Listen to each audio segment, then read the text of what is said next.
Ojbaş, Çarpel Medya izleyicileri. Bir siyasetin gündemi programında tekrar birlikteyiz. Yeni konu, yeni konuklarımla birlikte. Önce ben size konuklarımı tanıtmak istiyorum. Konuklarım Veysel Çamlıbel. En eski kuşaktan siyasetçi diyeceğiz artık ona. Veysel abi herati. Berhudar bir rahmeti vavetteme. Gerek spas. Vedat hocam. Vedat hocam hoş geldin. Teşekkür ederim abi. Selamlıyorum. Saygıyla selamlıyorum. O da en geç kuşaktan. Orta 40 yaşındayım. Gençlere alınacaklar 40 yaşındayım. Teşekkür ederim abi. Çok teşekkür ederim. Ortak kuşaktan da Mehmet Gül var. Mehmet Herame. Hermendi. Hakracı uvvesi var mı? Gerek var. Gördüğünüz gibi 3 kuşakın temsilcileri var aramızda. En eski kuşaktan 60'lardan Veysel abi geliyor. 70'lerden Mehmet Gül geliyor. 80'lerden de Vedat hocam geliyor. 3 ayrı kuşağın geçen hafta ayın 25'inde 3 yıl önce 25 Eylül'de bildiğiniz gibi bir halk özgürlüğe yürüdü. Bu çok önemli bir adımdı. Özgürlük yolunda çok önemli bir adımdı. Ve bu 3 kuşağın temsilcileri de bunun tanığı oldular. Çok bekledikleri, belki uzun yıllar bekledikleri böyle bir adımın tanığı oldular. Bugün Güney Kürdistan'daki bağımsızlık referandumunu, onun etkilerini, onun sonuçlarını, oraya nasıl gelindiğini konuklarımla konuşmaya çalışacağız. Bu referandum biliyorsunuz %93.72 evet oyla kabul edildi. Çok büyük bir orandı. Ve bütün bölgede yaşayan halkların hepsinin katılımı var burada. Sadece Kürtler değil, o bölgede yaşayan herkes var işin içerisinde. Nereden biliyoruz herkesin olduğunu? Çünkü referandum kararı 7 Haziran 2017'de Başkan Mesut Barzani'nin başkanlığında parlamentoda yapılan bir toplantıda bu karar alındı. Bu karara hangi siyasi örgütler, kuruluşlar katıldı? Şöyle onları ben bir baştan size bazı şeyler anlatayım. Birincisi KDP vardı toplantıda. KYB vardı toplantıda. Kürdistan İslami Hareket Partisi vardı bu toplantıda. Yekgirtin vardı bu toplantıda. KDSP vardı, Sosyalist Parti vardı toplantıda. Zahmetkaş vardı bu toplantıda. Kürdistan Kalkınma ve Reform Partisi vardı bu toplantıda. Türkmen Listesi vardı bu toplantıda. İTC vardı bu toplantıda. Türkmen Kalkınma Partisi vardı bu toplantıda. Kürdistan Parlamentosu Ermeni Listesi vardı bu toplantıda. Aşuri Keldani Meclisi vardı bu toplantıda. Aşuri Demokratik Hareketi vardı bu toplantıda. Yani toplam ya aşağı yukarı Kürdistan'daki bütün inançları ve bütün kimlikleri kapsayacak kurumların katılmış olduğu bir toplantıydı bu referandum kararının aldığı toplantı. Kimler katılmadı? Göran katılmadı, bir de Komal katılmamıştı bu toplantıya, bu kararlara. İşte böylesi bir ortamda yapılmıştı referandum. Evet Vedat Hocam, ne diyorsunuz? Kürtler nasıl geldi bu noktaya? Abi teşekkür ediyorum. Tekrar burada olma fırsatı verdiğiniz için. Özellikle Veysel Üstadımla aynı ekranı paylaşma şerefine eriştiğim için ayrıca teşekkürlerimi arz ediyorum. Tabii zor oldu. Çarpel Medya'nın öncülü diye bahsettiğim her zaman Çarpel TV'de neredeyse bir yıl boyunca sizinle dünden bugüne programında o tarihi incelemiştik. Çok zorlu bir süreç, zorlu bir tarih, mücadelelerle, savaşlarla, kıyımlarla dolu bir mücadele tarihinin sonucu. Yani bir anda bir referandumla olmuş bir şey değil. Bu vesileyle müsaade ederseniz bu referandum konusundaki sözlerimi, düşüncelerimi arz etmeden evvel vicdani ve ahlaki bir vazifeyi yerine getirmek isterim. Şeyh Abdüsselam Barzani'den başlayıp General Mustafa Barzani'ye varan, Berzenci Hareketi'nden Mesut Barzani'ye kadar ilerleyen süreçteki bu mücadele tarihinin isimli isimsiz tüm aktörlerini, dört parçadaki tüm aktörlerini saygıyla andığımı, onların hatıraları önünde saygıyla eğildiğimi söyleyerek başlamak isterim. Yine buradan hareketle 49'lar örneğinde olduğu gibi ya da Jön Kürtlerden başlatırsak Kürt Teali Cemiyeti'nden bugüne gelen süreçte bu bayrağı öncekilerden teslim alıp 2020 yılında hala PAK, PSK örgütlenmelerinde olduğu gibi, Hakpar örgütlenmesinde olduğu gibi ve somut biçimde şu anda içinde bulunduğumuz Çarpel Medya emeğinde çalışmasında olduğu gibi hala daha kendisinden öncelerden devraldığı bayrağı sonraki kuşaklara devretmeye çalışan siz şahsınızda 68-78 kuşaklarını da saygıyla selamlamak isterim. Bu vesileyle şahıslarınızı da sizinle karşı karşıya olmaktan onur duyduğumu belirterek sözlerime başlamak isterim. Teşekkür ederim. Teşekkür ederim. Benim konuyla ilgim şudur, yadsınabilir genellikle. Böyle sorularla karşılaştığım olur. Kürdistan referandumundan size ne?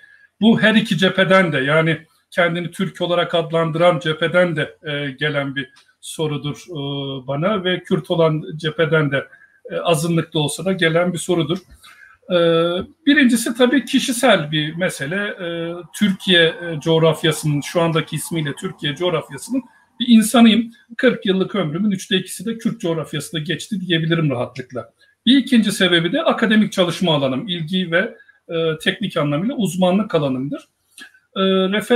Kürdistan referandumunun hemen öncesinde, bir 2 hafta kadar öncesinde bir uluslararası sempozyumda bir sunum yapmıştık.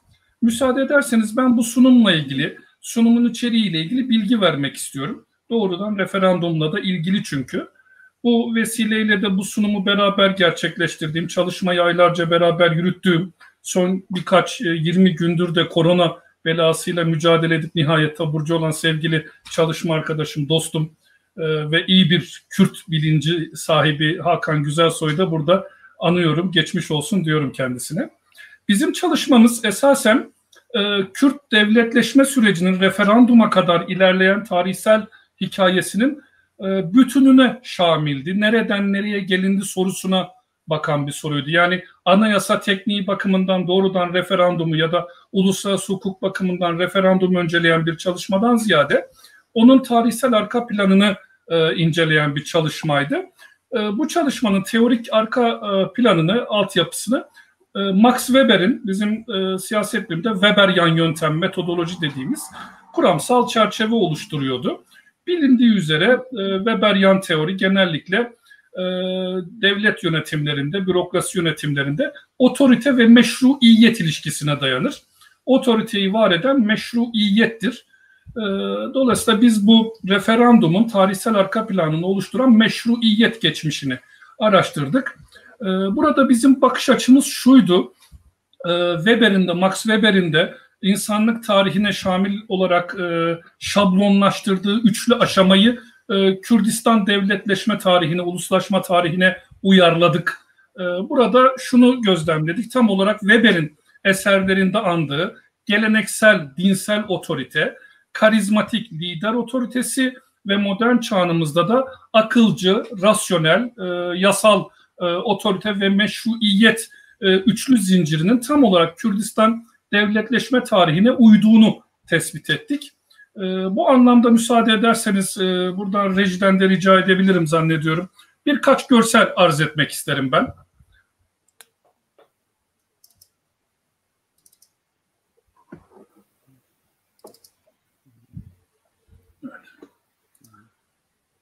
Zannediyorum görünüyordur. Yok, daha henüz çıkmadı ekrana hocam. Pardon, ben şey yapmadım, özür dilerim, pardon.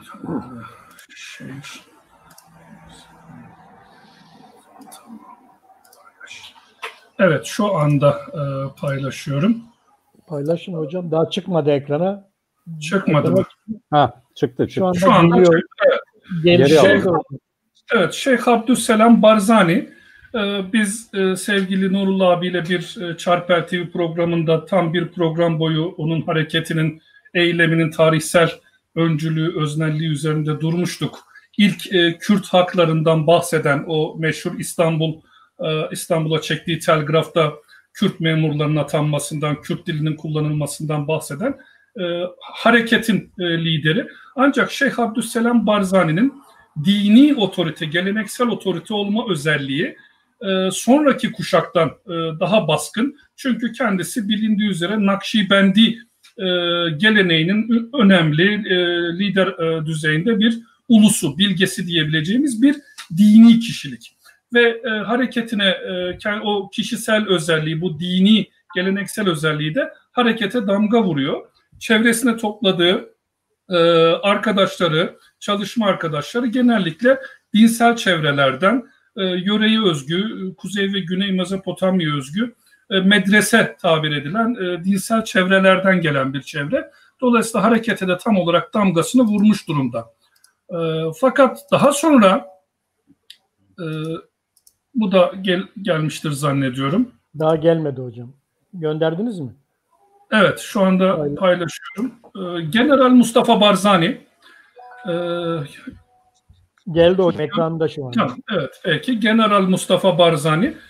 Genellikle genç Kuzeyli, özellikle Kürt kuşakları bu general deyimini Seyyid Rıza gibi kendinden menkul olarak düşünüyorlar. Yani Peşmerge liderliği, komutanlığı itibariyle aldığını düşünüyorlar. Burada bir 30 yaş altı kuşak için söyleyelim. Teknik bilgiyi yine verelim. General Mustafa Barzani Mahabad Cumhuriyeti'nin genelkurmay başkanıdır. O generalliği oradan gelir. Yani asker kişiliğinden gelir. Sadece Peşmerge komutanlığından gelmez. Burada da Weber'in karizmatik otorite olarak andığı bir savaşçı lideri görüyoruz. Bir özgürlük mücadelesinde gerilla birliklerine komuta eden bir komutanı görüyoruz. Fakat aynı zamanda bir geçiş aşamasıdır da, bir geçiş eşiğini de oluşturur General Mustafa Barzani. 1970 Anayasası'nda olduğu gibi, Eylül devriminde olduğu gibi aynı zamanda diplomatik de bir kişiliktir. Bağdat liderliğiyle General Abdülkasım darbesinden sonra olduğu gibi ya da Amerika ile görüşmelerde olduğu gibi diplomatik bir yönü de vardır daha sonraları tabii. Yani 50'lerden 60'lardan 70'lere geçiş sürecinde giderek ileri yaşlarında karizmatik otoriter liderliğini devam ettirmekle beraber aynı zamanda Kürdistan devletleşmesini şu anda Mesrur Barzani kardeşlerin temsil ettiği, birazdan arz edeceğim son aşamaya geçiden bir eşiktir de aynı zamanda Mustafa Barzani. Mesut Barzani'ye bakarsak Sayın Mesut Barzani tam anlamıyla geçişi ifade eder. Bağdat rejimiyle mücadele eden gerilla birliğinin aynı zamanda bir üyesi ve komutanıdır kendisi. Takip edenlerince iyi bilinir. Benim de çok kişisel olarak benimsediğim, önemsediğim bir tavrıdır.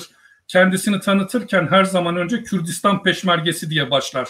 Bütün deruhte ettiği görevleri teknik geçici meslekler olarak ifade eder. Fakat kendisi çocukluktan itibaren babasının dizinin dibinde bir gerilla olarak yetiştiği için, peşmerge olarak yetiştiği için kendisini aynı zamanda bir Kürdistan Peşmergesi olarak ilk aşamada adlandırır. Sayın Mesut Barzani tam bir geçiş aşaması sembolüdür.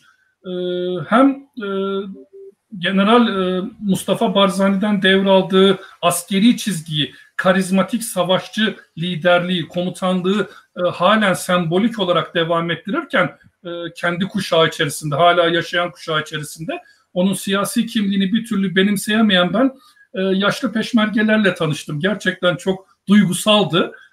Siper arkadaşı olarak kendisini anıyorlar. O teknik anlamıyla politikacılığı, başkanlığı bir türlü onların içine sinmemişti.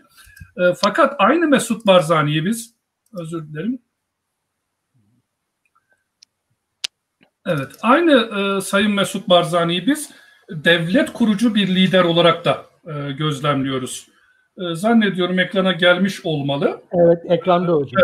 Evet, Sayın Mesut Barzani az önce arz ettiğim gibi karizmatik liderlikten, askeri komutanlıktan devlet kurucu, politik, bürokratik liderliğe bizzat kendi şahsında geçebilmiş. Yani bu anlamda siyasal işlevi bir sonraki kuşağa devretmekten ziyade bizzat kendi hayat hikayesinde, biyografisinde ve bedeninde, görünümünde sergileyebilmiş bir lider. Dolayısıyla Mesut Barzani'nin bu anlamda hem babasından, General Mustafa Barzani'den devraldığı karizmatik liderlikle aynı anda kendi varlığında siyasal kuruculuğu meczedebilmiş olması gerçekten büyük bir tarihsel örnek bu anlamda. Ve nihayet son kertede de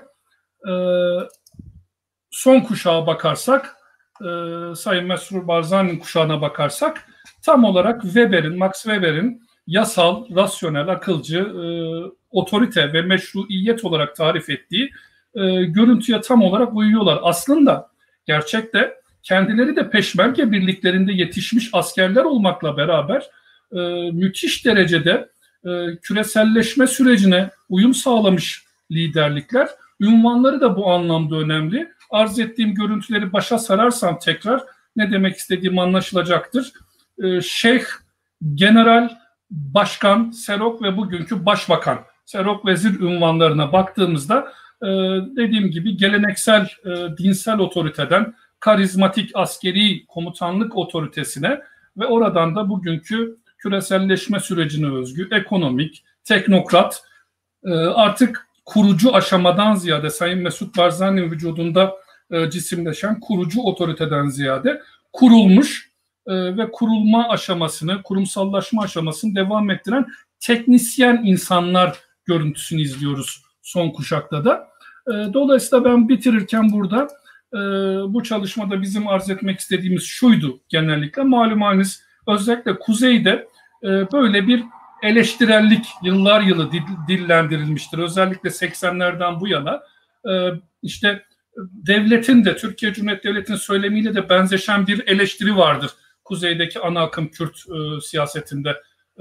İşte aşiret vurgusu özellikle. Bu Kemalist şeye çok benzer. Kemalist öze ileri geri dikotomisi anlamında çok benzer. Geride kalmışın, geçmişin olumsuzlanması anlamıyla. Özellikle Barzani soyadına vurguyla bir aile devletinden, bir aşiret devletinden söz edilen bir tür eleştiri vardır. Bu eleştirinin aslında anlamsızlığı ortaya, bunu koymaya çalıştık biz bu çalışmada. Çünkü ortada gerçekten bilimsel anlamıyla devletleşme sürecini özümsemiş, bunun ne olduğunu anlamlandırmış ve kendisini ona uyumlulaştırmış bir bakış açısı var. Gerçekçi bir bakış açısı var. Son cümlede şunu arz etmek isterim. Bütün Güney'le ilgili tüm çalışmalarımda, akademik, entelektüel tüm çalışmalarımda vurguladığım bir husus vardır.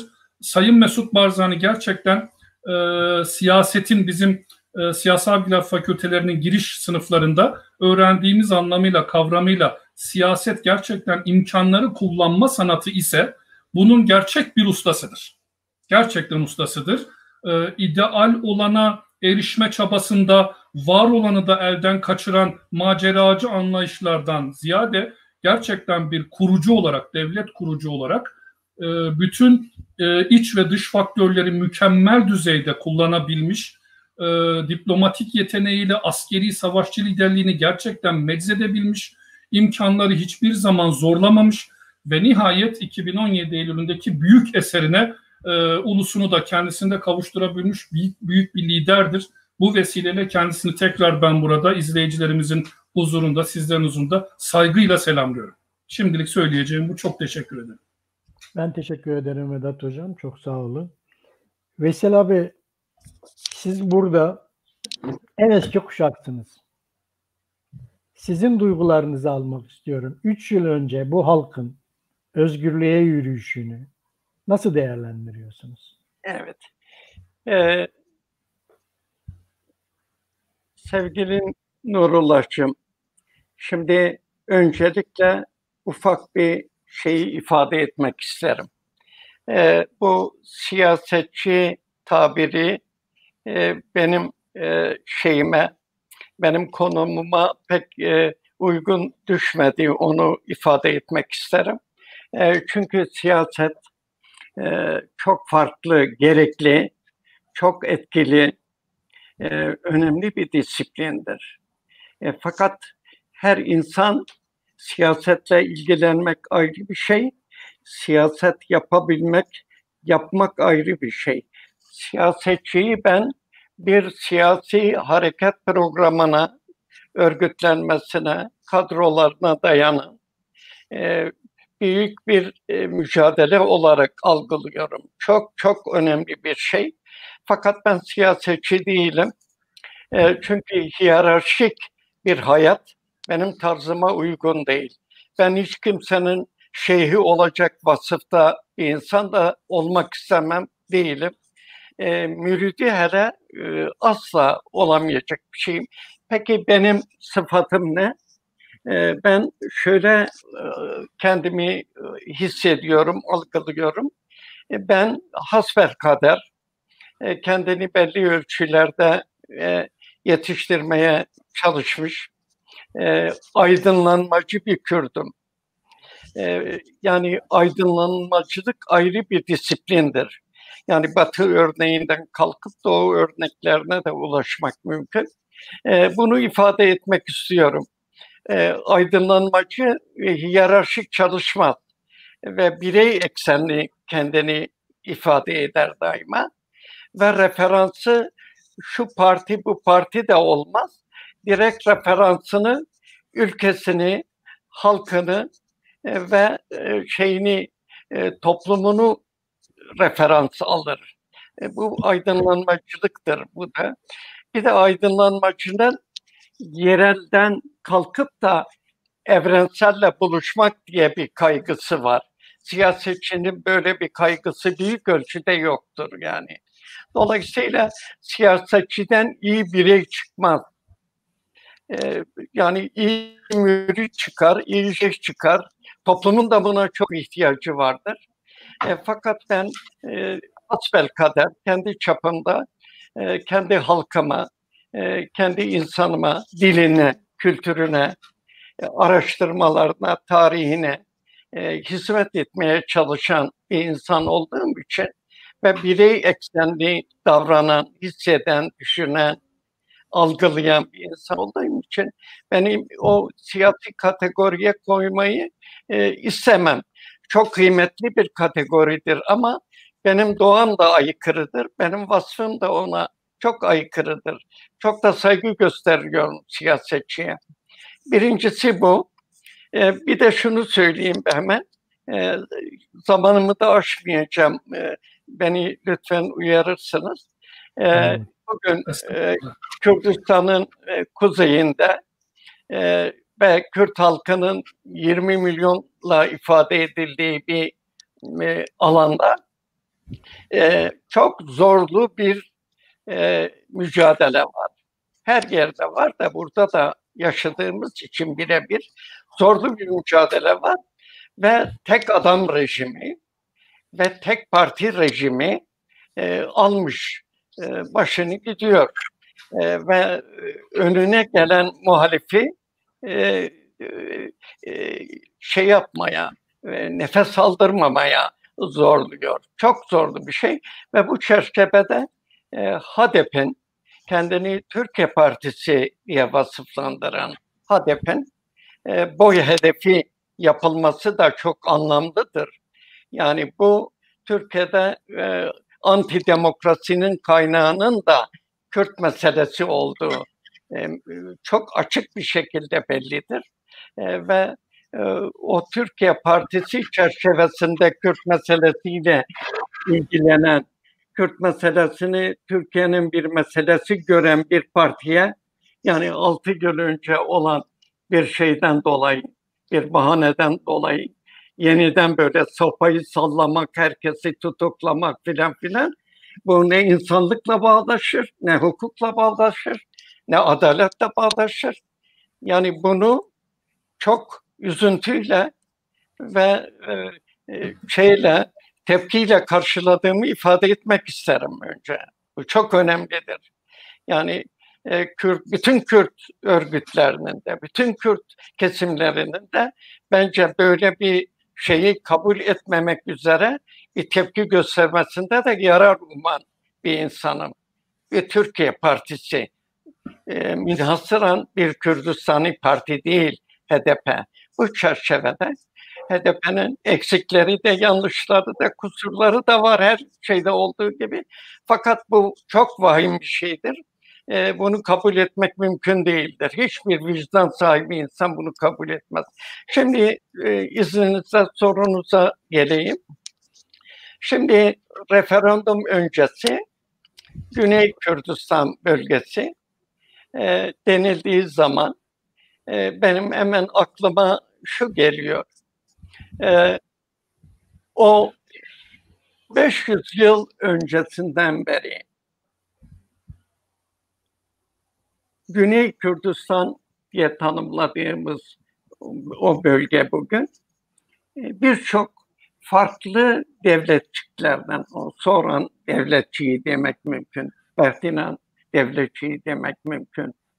Yani özellikle orası öteden beri ademi merkeziyetçi, çok devletli, çok farklı iradeli bir tarihi arka plana sahip bir kere. Yani birçok insanlar değerlendirirken bana öyle geliyor ki orayı yekpare, üniter bir birim olarak ele alıyorlar. Sosyolojik ve siyasi birim, kültürel, hatta dini inanç birimi olarak telakki ediyorlar. Niye bunlar birbirleriyle böyle sürtüşüyor diye de haklı olarak bu zemin üzerinde öyle bir yanlış sonuca varıyorlar.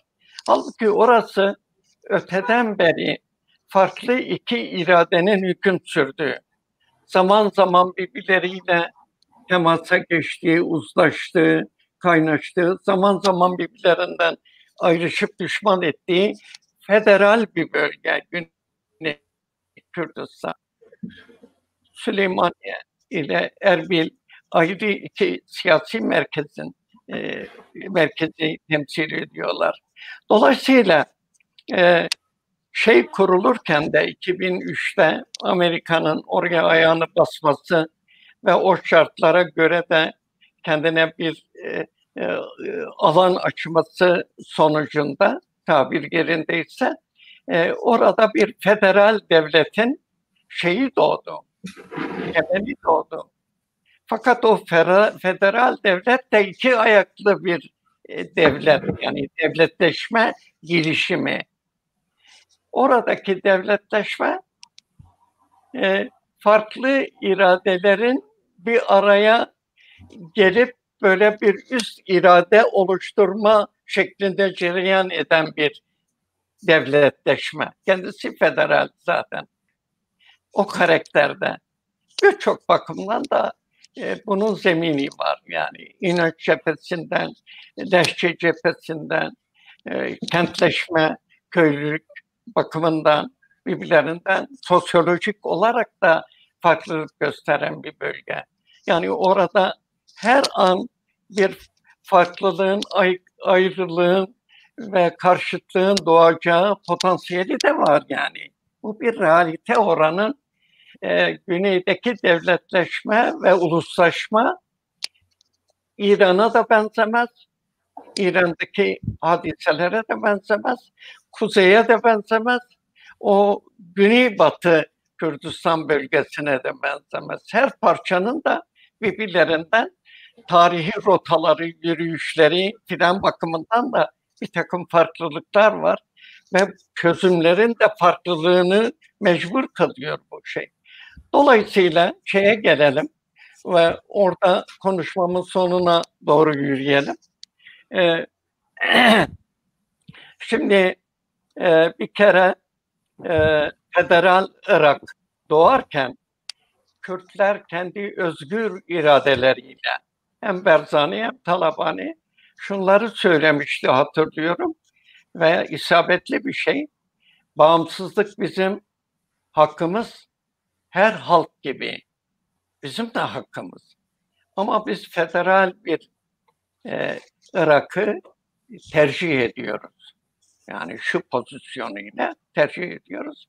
Ve federal bir anayasayı tercih ediyoruz. Biz hem Erbil'i yöneteceğiz hem de gücümüz oranında, temsiliyetimiz oranında Bağdat'ın yönetimine katkı koyacağız. Dolayısıyla biz bunu benimsiyoruz siyaseten. Fakat Irak Anayasası'nın bence önemli bir meselesi de şuydu, Erbil ve bakımından, Bağdat bakımından. Bağdat Şiilerin ağırlığı altında bir merkezi yönetim oluşturma durumunda olduğu için Bağdat biraz daha dini referanslı, mezhep referanslı, dini referanslı bir devletleşmeyi esas alıyordu Bağdat için. Fakat Erbil'deki yönetim daha seküler. Batı Batı normlarına, onların kabul edilebilirliğine göre daha münasip, daha seküler, daha laik bir anlayışı benimsedi. Dolayısıyla Irak'ın bütünüyle federal devletin biraz daha modern olmasına Kürtler katkı koydular. Erbil yönetimi katkı koydu. Fakat oradaki bir anayasa ayrı bir şey. Onu güç dengelerine göre zaman içinde onu hayata geçirmek ayrı bir şey. Merkezin görevleri vardı, Erbil'in görevleri vardı. Erbil ziyadesiyle bir çekim merkezi oldu. Irak'ın diğer bölgelerindeki birçok Araplar, Türkmenler gelip orada serbest meslek sahipleri orada huzur ortamı buldular. Gayet güzel çalışma iklimi buldular. Bir takım Kürtlerin, bir takım henüz zihni gelişmemiş analizlerin göre o Güney Kürdistan çok gerici, ta öteden beri o ideolojik gerekçelerle öyle değerlendirirken Güney Kürdistan'daki bütün uygulamalar çoğulcu bir Kürdistan projesiydi. İnsan haklarına saygılı, farklılıklara saygılı, dini Muhammed'in ötesindeki inançlara da saygılı, sonsuz derecede de onu koruyan, kollayan bir uygulama da vardı yani. Çok büyük bir çekim merkeziydi. Ama o merkezden para aktarmak, 140. maddedeki o muvazalı meselelerde el atmamak, 2 senede yapılacak referandumları sonsuza ertelemek, işi sürüncemeye sokmak, tekrar üniter devlete dönmenin planlarını yapmak gibi bir takım sıkıntılar olunca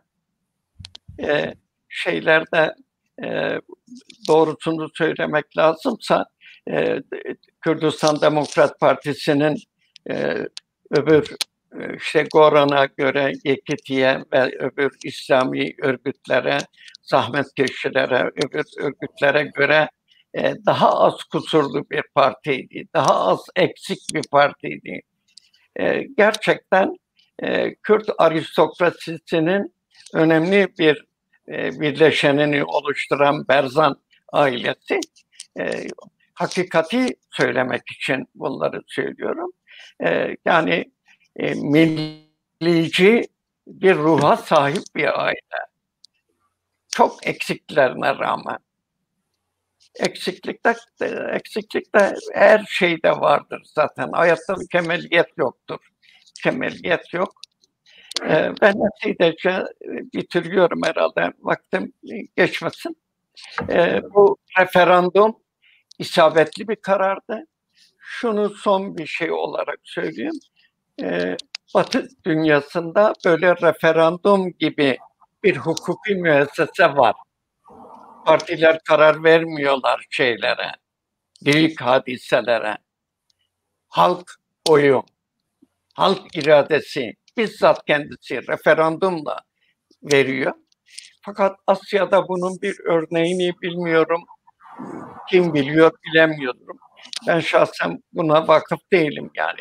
Orta Doğu'da böyle halka müracaat etmek, gel sen bağımsızlık mı istiyorsun, istemiyor musun gibi bir tercihi sen yap. Ben parti olarak yapamıyorum. Bunda yetki görmüyorum kendimde. Bu gücü görmüyorum. Başkasında da görmüyorum. Bizzat siz karar verin demesi var ya, muhteşem bir şeydir, karardır. Ve o kararın ben de yürekten arkasında olan bir Kürdüm. Bizim dışımızdaki bir Kürdistan parçası. Onlar bizim canımız, ciğerimiz. Onlar bizim kardeşlerimiz. Biz onlarla hayatı anlamlı kalacağız, var olacağız. Ve diğer halklarla da kardeşliğimizi böyle geliştireceğiz diye ifade ediyorum. Bunları söyleyebiliyorum. Teşekkür ederim. Özür dilerim uzattımsa. Yok Veysel abi. Bütün zamanlar senin Veysel abi. Rica ederim. Aramızda en deneyimli, en tecrübeli, en eski kuşaktan gelen konuk sensin. Açıklamaların için de çok teşekkür ederiz. Tabii ki HDP olayına bütün konukların isterlerse değinebilirler. Gerçekten önemli bir saldırı var Türkiye'de. Biz de bu saldırının karşısında olduğumuzu belirtmek isteriz Çarpı Medya olarak. Evet Mehmet, bu referanduma gelirken 24 Eylül günü Türkiye'deki gazetelere Devlet Bahçeli'nin bir mesajı düştü. Mesaj şu: tehdit çok açıktır, tehlike yakındır. Ne diyorsun Mehmet? Evet öyle, yani oradaki bakış gayet normal bir bakıştır. Kendi açılarından haklıdırlar. Kendi açılarından görevlerini gayet iyi yerine Mehmet, getiriyorlar. bu HDP olayına da PAK nasıl bakıyor, onu da bir değerlendirirsen. Evet ama abi, bu soruyu sorunca, bu mottoyu gündeme getirince dedim oradan başlayayım. Evet. Esası odur zaten. Kim kendi meselesini ciddiye alıyor ve hakkıyla uğruna çalışıyorsa tabii ki başarılı oluyor. Aynı zamanda bugün HDP'ye karşı yürütülen operasyon da aynı çerçevede ele alınabilir. Devlet işini ciddiye alıyor. Kürtlüğü anımsatan, Kürtlüğe çıkan her türlü şeyi önceden önlemeye çalışıyor. Veysel abi söyledi. Tabii ki biz PAK olarak siyasal partilere, şahıslara yönelik bu tip girişimleri her zaman protesto ettik, kınıyoruz. Konumuz aynıdır. Bunu da kınıyoruz. HDP'ye yönelik saldırıları da kınıyoruz, protesto ediyoruz. Bizim temel felsefemiz her türlü düşüncenin açık bir şekilde dile getirilmesi, şiddete başvurmadığı müddetçe meşrudur ve o meşruiyet zeminde siyasal mücadelenin yürütülmesini istiyoruz. Parti olarak böyleyiz. Böyle olduğumuz halde devlet kendi işini de ciddiye aldığı için aklımızda kapatma davası açmış. Zaten epeydir devam ediyor. Bu kapatma davası çerçevesinde işe baktığımız zaman herhangi bir şiddet eylemi olmadığı gibi savunmuyoruz da bunu. Buna rağmen devlet, gerekçedir tabii bütün bunlar. Senin ne yaptığın değil, ne söylediğin de önemli devlet açısından. Demokrasiden, adaletten, özgürlükten, hele hele Kürtler söz konusu olunca da insani her türlü girişimden yana olan partiler devlet tarafından kapatılıyor ya önleniyor, siyasi faaliyetleri önleniyor ya da gerçekten siyasi faaliyetleri yürütmeleri için her türlü zorluk çıkarılıyor. Bu konuda söyleyeceklerimiz bunlar. Partimiz tabii ki özgürlüklerden yana bir partidir ve her türlü antidemokratik girişimde protesto ediyor ve kınıyor. Bunu bir kez daha belirtmek istiyorum. Bunu belirttikten sonra ben iki önemli konu oldu burada. Belki de her birisi kendi açısından baktı ama gerçekten de bir süreci tamamlayan verilerdi. Vedat Hoca'nın meşruiyet üzerinden tarif ede geldiği bir hareketin nihayetinde bir doğal süreci içerisinde ne istediği konusunda gerçekleştirdiği bir eylem olarak sunduğu bağımsızlık referandumunu gayet isabetlidir. Bu şu anlama geliyor. Güney Kürdistan'da 25 Eylül 2017'de gerçekleşen oldu bitti, günümüze ait, köksüz, belli bir kesimin, işte aşiretçi bir kesimin hevesleri değil.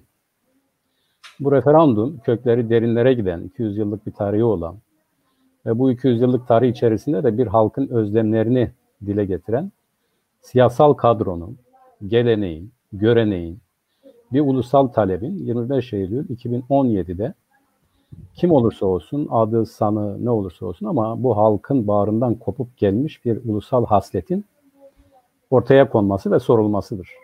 Bu çerçevede Veysel abi gerçekten de çok önemli bir konuya değindi. O da şudur.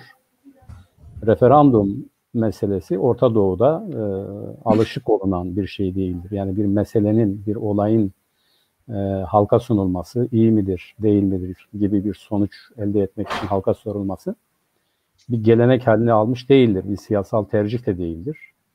Bu açıdan da baktığımız zaman Kürt milletinin medeni dünyanın yaptığı bir şekilde ortaya koyduğu referandum sandığı zebanilerin elinde paramparça edildi. Yani onlar bundan anlamıyorlar. İşin esası budur.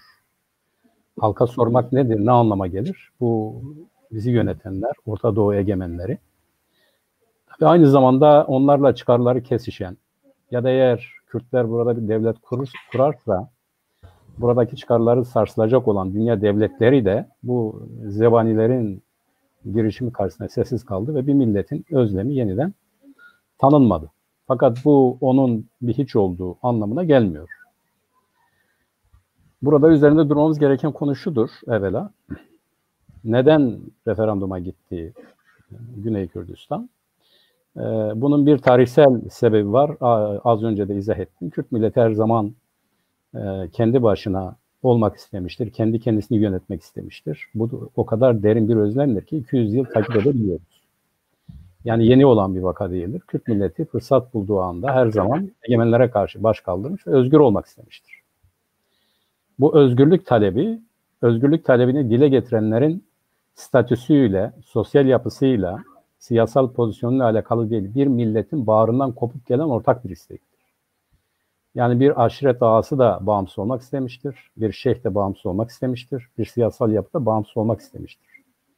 Kürdistan tarihine baktığımız zaman bütün bir toplumsal yapı olarak bu bağımsızlık ya da özgürlük hasleti en gerici kesimler üzerinde bile etkisini göstermiştir. Bunu 25 Eylül'ün bir gün öncesinde de gördük. Yani bağımsızlığa karşı olan çevreler ya da bunun gerçekleşmesini istemeyen çevreler ya da bu sandığın ortaya konması konusunda tereddütlü olan çevreler dahi bağımsızlık referandumuna karşı çıkmadılar. En azından biz referandumun yapılmasını istiyoruz dediler. Karşı değiliz dediler. Bunun nedeni hocamın dile getirdiği meşruiyet ve aynı zamanda Veysel abinin dile getirdiği siyasal bilincin yüksekliği meselesidir. Şöyle şeyler oldu referandumdan önce eğer hatırlarsak. Bir Güney Kürdistan bölgesi federal bir yapı kazandığı andan itibaren 140. madde çerçevesinde kalan bölgeler vardı. Yani 3 bölge vardı. 1 Federal Kürdistan bölgesi, 2 Irak bölgesi, 3 ara bölge. Bu ara bölge Kürt bölgesiydi. Yani Kürtlerle meskun olan bir bölgeydi. Fakat bunun kimin denetimine geçeceği konusu ve daha çok da petrol yatakları olduğu için, yani petrol bölgesi olduğu için bunun kimin idaresine geçeceği meselesi 140. maddeyle belirlenmişti ve 2 yıl içerisinde referanduma gidilecek. Bu konuda bu bölgede referandum yapılacak. Bu bölge sakinleri kimi isterse yönetim oraya geçecek. Fakat merkezi Irak yönetimi hiçbir zaman bunu ciddiye almadı ya da uygulamak istemedi. Sonuç itibariyle 140. maddenin gerekleri yerine getirilmedi. Tam da bu süreçte yani Kürt tarafının sürekli talepkar olmasına rağmen bunların hiçbir zaman gündeme alınmaması sürecinde Orta Doğu'yu ve özellikle Kürdistan'ı çok ciddi şekilde sarsan bir gerici dalga, bir IŞİD fenomeni ortaya çıktı. Bu IŞİD fenomeni ne yaptı? Örneğin Musul vilayeti, Kürtlerin zaten tarihsel olarak da her ne kadar merkezi konusunda bir ısrarları yoksa da tarihsel olarak Kürt toprağı olan Musul alanında ciddi bir iktidar boşluğu oluştu. Adeta eski yönetimin artıkları, Musul'daki yönetimi, Musul'daki imkanları, işte Merkez Bankası'ndaki 500 milyon dolarla beraber adeta IŞİD'e teslim ettiler. Bu IŞİD'e teslim eden ailenin kim olduğunu biliyoruz. Yani o fertlerden biri devlet başkanı yardımcısı uzun zaman geldi Türkiye'de kaldı. Sonra Güney Kürdistan'a sığındı. Güney Kürdistan onun yerleşmesi için orada müsaade etti, korudu. Ve bu aile Musul'daki zenginliklerle beraber, Musul'daki silahlı kuvvetlerle beraber, alet edevatla beraber IŞİD'e teslim etti. IŞİD'in faaliyeti ne oldu? Birinci dereceden faaliyeti ne oldu? Biliyoruz zaten. Hem Kobani'de hem Güney Kürdistan'da Kürtlere karşı savaş ilan etmek oldu. Yani tam da bu 140. maddeye tabi bölgede ciddi bir terör estirdi. Adeta o bölgeyi Kürtlerden temizledi. Yani Kobane düştü düşecek hadisesi bu dönemde dille getirilen şiarlar, talepler ya da istekler ya da içten dışa vurulan bir takım gizli özlemlerin de meselenin ne olduğu konusunda hepimizi aydınlatmaya yeter diye düşünüyorum. IŞİD birinci faaliyet olarak, esas olarak yani diyelim ki Esad'a karşı savaşması gerekirken hiçbir zaman Esad'a karşı savaşmadı. Direktmen Kürdistan'ı esas aldı. Güneyde de böyle oldu. Kuzeye döndüğü yönünde bize karşı bir hareket başlattılar. Egemen devletlerin kendilerinin yapamadığı, kendilerinin hayata geçiremedikleri bir siyasal strateji IŞİD üzerinden hayata geçirildi. Fakat işte kaderin bir tecellisi olarak Kürt milletinin haklılığının ifadesi olan bir karşı direnişle bütün her şey değişti. Hani diyorlar ya kursaklarında kaldı. Yani Kürdistan'ın tasfiyesi onu gerçekleştirmek isteyen güçlerin kursağında kaldı. Tam ters bir durum gerçekleşti. 140. madde kapsamındaki bütün bölge Kürtlerin egemenliği altına geçti. Kürtler Kerkük'de, Musul'da yani hatırlarsınız en son Musul merkezdeki operasyonda Kürtler olmasaydı Bağdat kuvvetleri yine Musul merkeze giremeyecekler. Yani Kürtlerin kuşatması neticesi bu operasyon gerçekleşti. Hatta Kürtler Musul merkeze de girebilirlerdi. Kendi açıklamalarıyla bir hassasiyet oluşmasın diye. Biz bunu yapmıyoruz. Bunu siz yapın. Yani gelin adeta bu alanı sadece temizleyin.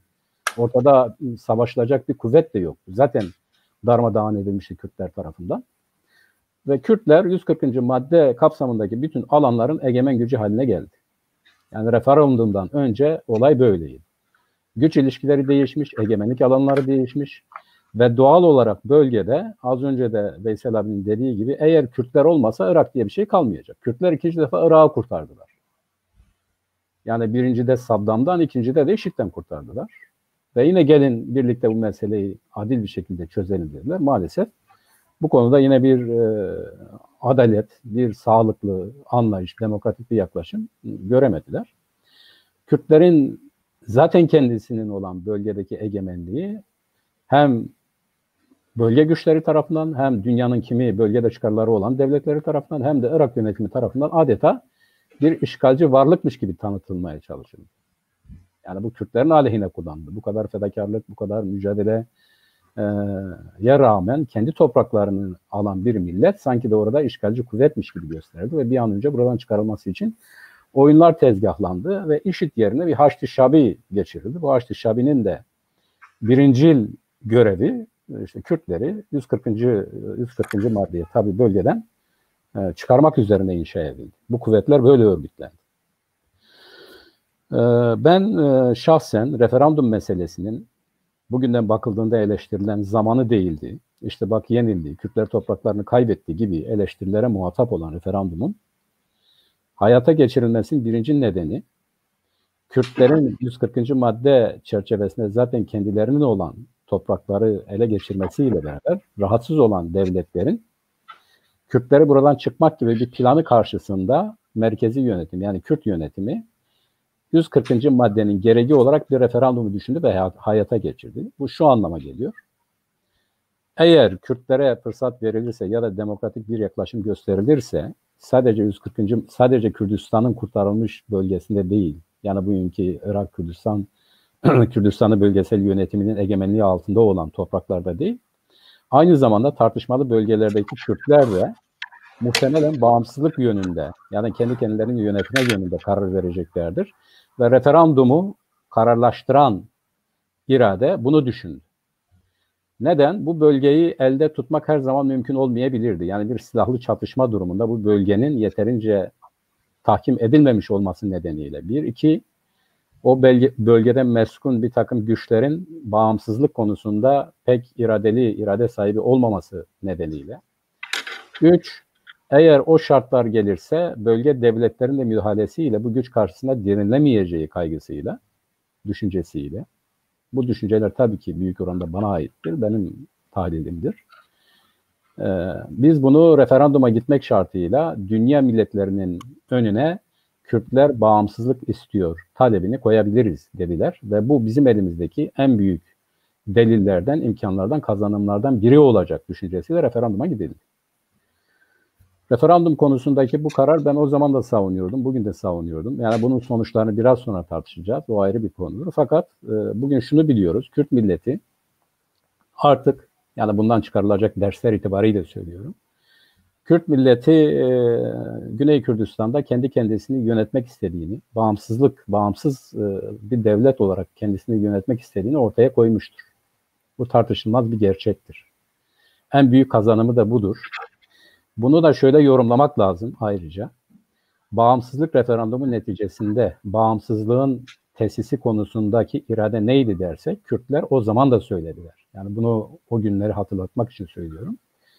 Dediler ki, biz bu bölgelerde bağımsızlık referandumuna gidiyoruz ama bunun sonuçlarını hemen hayata geçirmek konusunda bir kararımız yoktur. Bunu yine anlaşarak, uzlaşarak, hatta gerekirse belki de yine federe değil konfedere olarak, yani kendi haklarımızı kullanabilen bir millet olarak ortak iradenin biçimlerini konuşmak için masaya getireceğiz. Biz bunu kazandık, uyguluyoruz. Gidin, böyle bir yola tevessül etmeyeceğiz. Her şeye rağmen, bu karara rağmen biz yine de Irak'la bunu barışçıl yöntemlerle çözmek istiyoruz dediler. Referandumdan önce de bunu söylediler. Kimileri eleştiriyor, bağımsızlık referandumundan sonra neden hayata geçirilemedi? İşte az önce de başlarken de söylediğim gibi, medeni bir davranışın zebaniler tarafından anlaşılmaması, o medeni davranışta bulunanların suçlu olduğu anlamına gelmez. Tam tersine, bu medeni davranış karşısında çağ dışı davranan güçleri eleştirmemiz gerekiyor. Yani biz bir halkın ortaya koyduğu iradeyi tanımak durumundayız demek yerine, bunu tanımayan, bunu ilga eden, bunu kanla bastıran güçlerin işte bakın siz yanlış yaptınız onun için bunları da siz bastırdı demek zaten denklemi tersinden kurmak. Onun için bunu geçiyorum. En birinci kazanımız budur. İkinci kazanımız nedir? O çok önemli. Ben rejiden de rica ediyorum. Yani bu referandum konusunda bu da bir tarihsel belgedir, bir tarihsel veridir. Kim ne yaptı, ne etti, ne dedi? Veysel abi az önce kendi adına bir açıklama yaptı tabii ki. Her bir Kürdün o referandum sürecindeki tutumu da çok önemlidir. Çünkü bu aynı zamanda diğer Kürtlerin de talebiydi. Yani Kürdistan'ın genelinin referanduma gitmesiydi bu. O zaman Kuzey'de referandumu desteklemek için bizim de içinde bulunduğumuz, parti olarak içinde bulunduğumuz 13 kişilik bir komite kuruldu. Bu komite Kuzey'de bir takım faaliyetlerde bulundu. Bu referandumun hayata geçirilmesi için çeşitli çevrelerle görüşmelerde bulundu, ziyaretlerde bulundu. Biz de İstanbul'daki komitenin başkanı olan Sayın Mehmet Celal Baykara'nın girişimiyle İstanbul'da ciddi bir konferans düzenledik. Bu konferansa hem katılımcıları yani konuşmacılar hem de oraya davet edilenler gerçekten de konuyla yakından ilgili olan insanlardı. O süreçte biz Türkiye'de birçok yeri ziyaret ettik. Hemen hemen bütün partileri. Bize randevu vermeyen AK Parti gibi partileri geçersek CHP, HDP, ÖDP, TKP 1920, MHP, SP gibi bütün partileri ziyaret ettik. KESK, DİSK, 78 Vakfı, İnsan Hakları Derneği gibi sendika ve sivil toplum kuruluşlarını ziyaret ettik. Ve bu ayrıca belli şahsiyetleri ziyaret ettik. Gazeteciler, siyasetçiler, onları çağırdık. Bunların hepsiyle birebir temasta da bulunduk. Tabii ilginç tecrübelerimiz de oldu. Bu tecrübelerimizi aktarmak istiyorum kısaca. Aynı zamanda bir milletin kendi kaderini tayin hakkı konusunda sandık başına giderken Türkiye'deki duyarlılığın anlaşılması açısından söylüyorum. Diyelim ki bir CHP'nin resmi tutumuna karşı ama irtibatta bulunduğumuz çevreler itibariyle yaklaşım çok farklıydı. Sendikaların yaklaşımı farklıydı. Fakat şunu da belirtmek isterim. Örneğin randevu günü Orada olması gereken sendika başkanı bulamadığımız zamanlar da oldu. Yani söz konusu referandum olduğunda randevu üzerine gittiğimiz kimi yerlerde işte diyelim muhataplarımızdan kimisi yoktu. Onların ikinci, üçüncü dereceden temsilcileri vardı. Barolar Birliği'ni ziyaret ettik. Bugünkü Mehmet Durakoğlu vardı. Kendisiyle konuştuk. İlginç bir sözü oldu ama orası da bağımsızlık istiyor dedi. Yani bu Türkiye'de gerçekleşiyormuş gibi. Bunun yanında gerçekten de büyük bir şevkle, heyecanla bu konferansa katılmak isteyen insanlar da vardı. İsimlerini buradan almak istemiyorum ama ilginç isimlerdi bunlar. Bunlar zaten bizzat gelerek katıldılar. Güneyde Kürt milletinin kendi kaderini tayin hakkı konusunda kendilerinin söyleyebilecekleri hiçbir şey olmadığını, yani hakları olduğunu, nasıl istiyorlarsa öyle olması gerektiği konusunda bize hem bizzat görüşlerini ifade ettiler hem de konferansa gelmek suretiyle desteklerini sundular. Bunun yanında konferansa geleceğim diye önceden bize söz veren ama konferans gelip çattığında da gelmeyen, çeşitli gerekçeler uydurarak gelmeyen çok ilginç insanlar vardı. Bunlar milletvekilleriydi, gazetecilerdi. Yani tam da o gün hala konferans başlamadan bir saat öncesine kadar geliyoruz diyen insanlar bir saat içerisinde gelmediler. Biz aramasaydık gelmeyeceğiz de demeyeceklerdi. Konferansa katılanlar Güney'den hükümet dış ilişkiler temsilcisi, Ezdi temsilcisi, Türkmen temsilcisi vardı. Buradan Vahap Coşkun Bey vardı. Siyasal parti başkanları vardı, katıldılar, hazır bulundular. Ve o konferansa katılan daha çok Türkiye'den insanlardı. Parti olarak mesela bizi çok farklı karşılayan, artık hayatta olmayan bir ÖDP vardı. Diğeri TKP 1920 vardı. Bunlar zaten genel başkan nezdinde bizi kabul etmediler. Herhangi bir şahıslar tarafından bizi kabul ettiler. Biz de taleplerimiz kendilerine geldik ama gelmediler de. Yani tenezzül de etmediler. Ne oluyor burada diye düşünmediler de. Onun dışında bu tek tek insanların gerçekten de bugün de takdir ettiğim tutumları yanında bir siyasi partinin, herhangi bir siyasi partinin bölgede olup biten çok önemli, yani dünyanın Orta Doğu'daki çevresini değiştirebilecek bir gelişme karşısındaki o duyarsızlığı gerçekten de beni hayrete düşürdü. Yani bunlar canlı varlıklar mıdır? Partilere öyledir, canlı varlıklardır ama maalesef o süreçte parti fakat canlı varlık olmadığını gördüğümüz partiler oldu. Bunun yanında benim dikkatimi çeken, gerçekten de birincisi az önce sıraladığım Kürt milleti eğer fırsat verilirse kendi kendisini yönetmek istiyor sonucunun yanında kuzeydeki en önemli sonuç açık bir şekilde biz bağımsızlık referandumuna karşıyız diyemeyenler, buna karşı olsalar da diyemeyenler, gerçekten de Vedat Hocam'ın tarif ettiği meşruiyet bilincinin ne kadar güçlü bir faktör olduğunun da göstergesi. Yani meşru bir talep karşısında onu istemeyenler bile açıktan biz buna karşıyız diyemediler. Yani kimlerin bu bağımsızlık referandumuna karşı olduğunu biliyoruz. Bugün de onu söylüyorlar. Biz Kürtlerin Irak'tan ayrılmasını, Suriye'den ayrılmasını, Türkiye'den ayrılmasını, İran'dan ayrılmasını istemiyoruz diyenler o süreçte bu Kürt milletinin ortak refleksi sonucunda referandum olsun mu olmasın mı konusu gündeme geldiğinde hiç değilse nötr kaldılar. Yani hayır olmasın diyemediler. Biz buna karşıyız diyemediler. Bunun Kürt milletinin nezdindeki sonucuysa şuydu. Tarih yazıldığı zaman Kürt milli bilinci tarif edildiğinde, modern Kürt milli bilinci tarif edildiğinde bunlardan birincisi Kobane ise, yani Kobane saldırısı karşısında Kürtlerin bir yekvücut olarak hareket etmesi ise, ikincisi kesinlikle ve kesinlikle ondan da daha önemlisi bağımsızlık referandumudur. Bağımsızlık referandumu bütün dünyadaki Kürtleri bağımsızlık yönünde kendi kendilerini idare etmeleri yönünde motive etti, harekete geçirdi. Ve bağımsızlık referandumu günü sadece Güney Kürdistanlı Kürtler değil, dünya Kürtleri oraya akmak suretiyle ne istediklerini ortaya koydular. Ve biz bunu son Afrin işgalinde gördük. Afrin işgalinde ve daha sonra da işte bu Türkiye'nin sonraki işte ne operasyonu o süreçte gördük. Dünyada şahıslar, kişiler, Kürt olan şahıslar ve kişiler partilerinin de önüne geçerek bir millet olarak ortak refleks gösterdiler.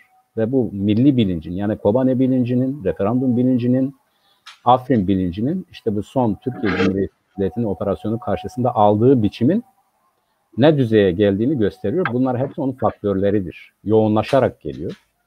Ve bugün Kürt milli bilinci partileri de aşan bir düzeydedir. Bütün partiler bunu bilseler çok iyi olacak. Ve belki de PAK bunun bilincindedir. Her zaman PAK'ın talepleri milli taleplerdir. PAK'a özgü hiçbir talep yoktur. PAK'ın kendisi milli bilincin partisi, milli taleplerin temsilcisi, onun hizmetçisidir. Referandumla ilgili ortaya çıkan sonuç zaten çarpıcıydı.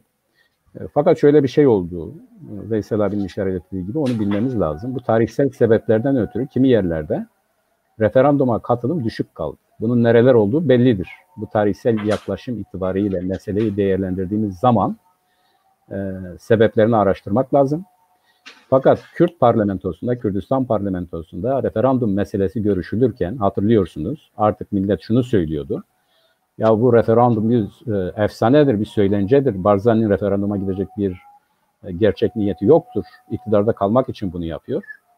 Söylemi karşısında bağımsızlık referandumunu isteyenler dahi Barzani'yi eleştirmeye başlamışlardı. Fakat parlamentoda kabul edildikten sonra bunun sadece bir oyun olmadığı, sadece bir iktidar oyunu olmadığı, bir milletin kendi kaderini tayin hakkı konusunda samimi olan bir iradenin varlığının işareti olduğunu ortaya koydu.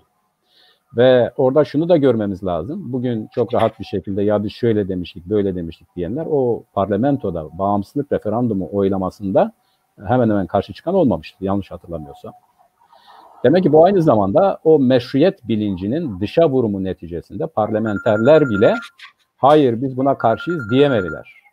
Kürt milletinin talepleri karşısında herkes o meşru talebin gerçekleşmesi için elinden geleni yaptı ya da sessiz kaldı. Bu bölümde Nurullah abi benim söyleyeceklerim kısaca bunlardır. Referandumun sonuçları, yenilgisi ve onun sonuçları nelerdir? Herhalde söz verirsen ikinci bölümde de onları dile getirmek istiyorum. Teşekkür ediyorum. Ben teşekkür ederim Mehmet. Sevgili Çarpel Medya izleyicileri, 3 kuşağın temsilcilerinden referandumun oluşumuna nasıl baktıklarını, nasıl gördüklerini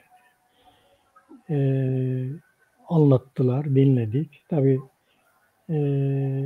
hepsi birbirine yakın, belli bir özlemin olduğunu belirtiyor kuşak temsilcileri.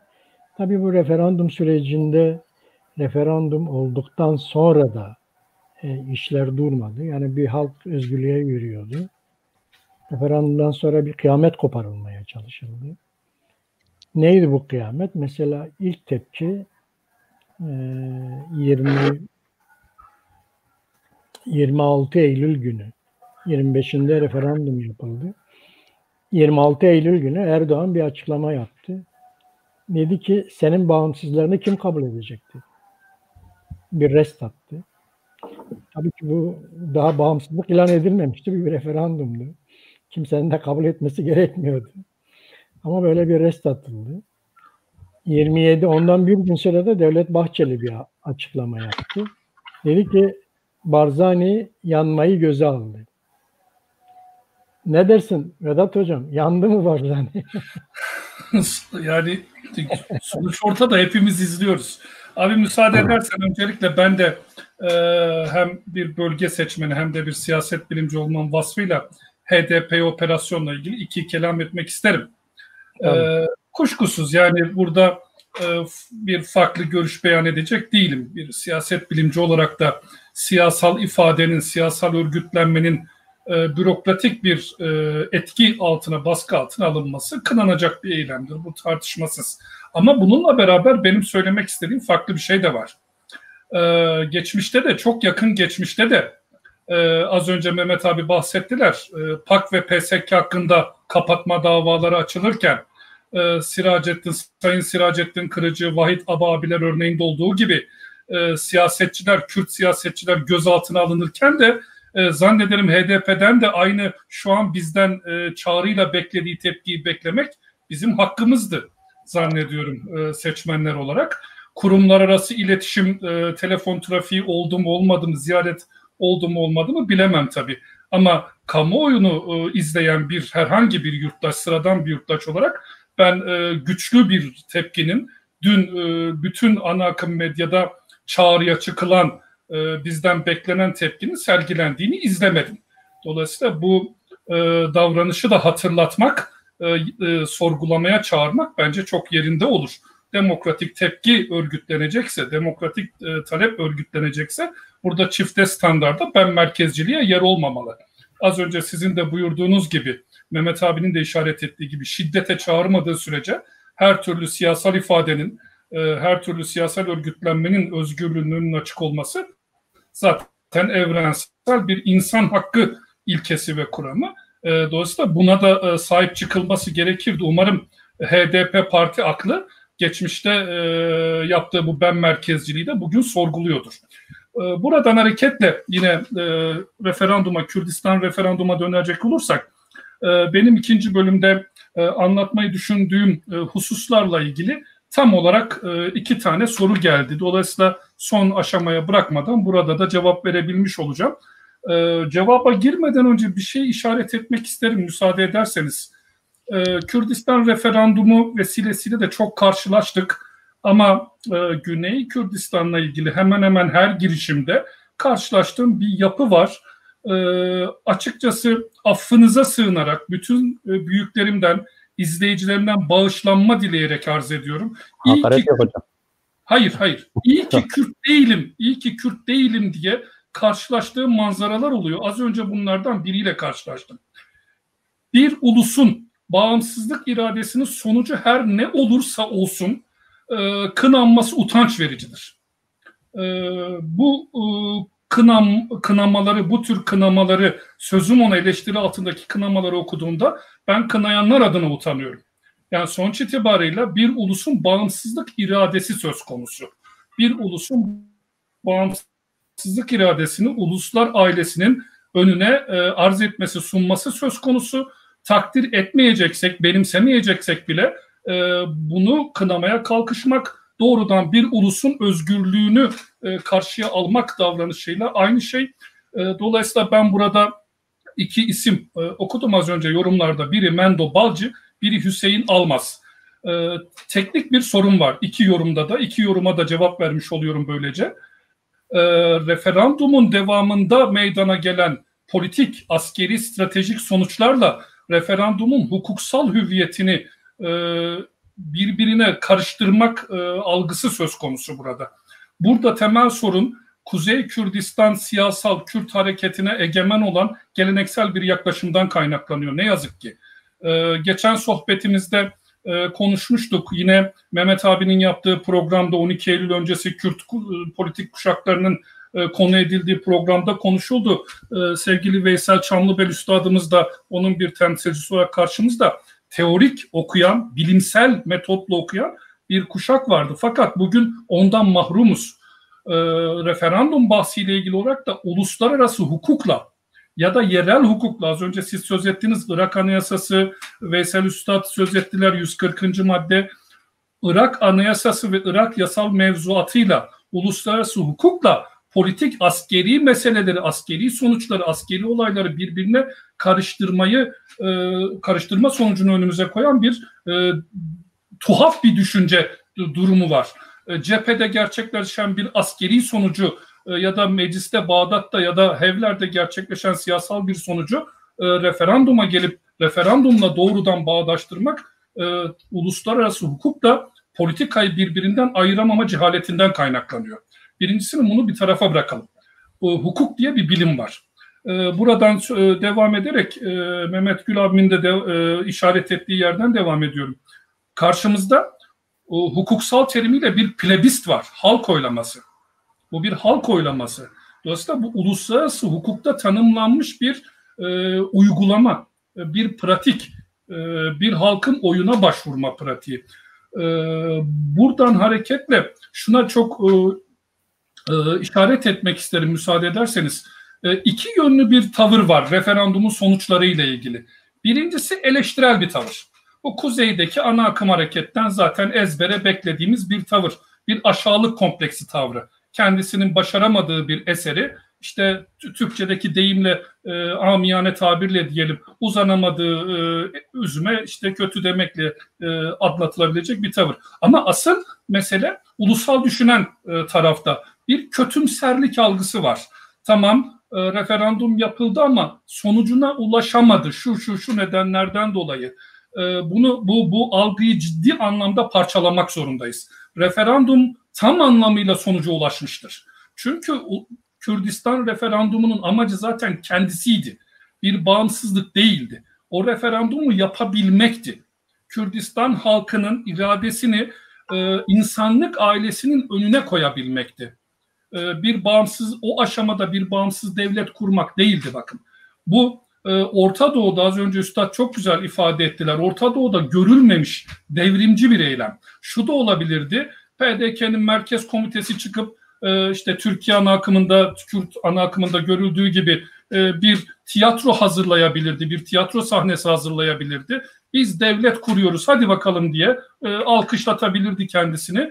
Ama uluslararası hukuksal kategoride yer alan bir plebist uygulaması yaptı. Dolayısıyla referandumun amacı bizzat kendisiydi. Bu referandum yapılmış olması itibarıyla başarıya ulaşmıştır zaten. Ve devamına bakalım. Yani sonuçlarına bakalım. Sadece bir tane benzetmeyle ifade edeceğim. Gerisini gerçekten tek anlatmaya gerek yok. Bir tek tane gösterge yeter. Hevler havaalanına inen diplomatik uçakla Bağdat, Ankara ve Tahran havaalanlarına inen diplomatik uçak sayısını, verisini bir karşılaştıralım. Bu karşılaştırmanın cevabı bile referandumun yapılmış olması itibariyle başarıya ulaştığının kanıtıdır. İnsanlık ailesi içerisinde, devletler ailesi, uluslar ailesi içerisinde artık diğer uluslarla, yani sadece Bağdat'la, Türkiye'yle, Tahran'la, Şam'la değil, bütün dünya uluslarıyla doğrudan eşit seviyede iletişime geçebilmiş artık bir politik ve bürokratik önderlik söz konusu. Dolayısıyla bir kıyaslama yapacak olursak, müsaade ederseniz Kuzey ile Güney arasında bir kurumsallaşmayı göstermek isterim. Burada yine tekrar rejiden rica edeceğim ben. 2 tane görselim var sizlerle ve izleyicilerle paylaşmak istediğim.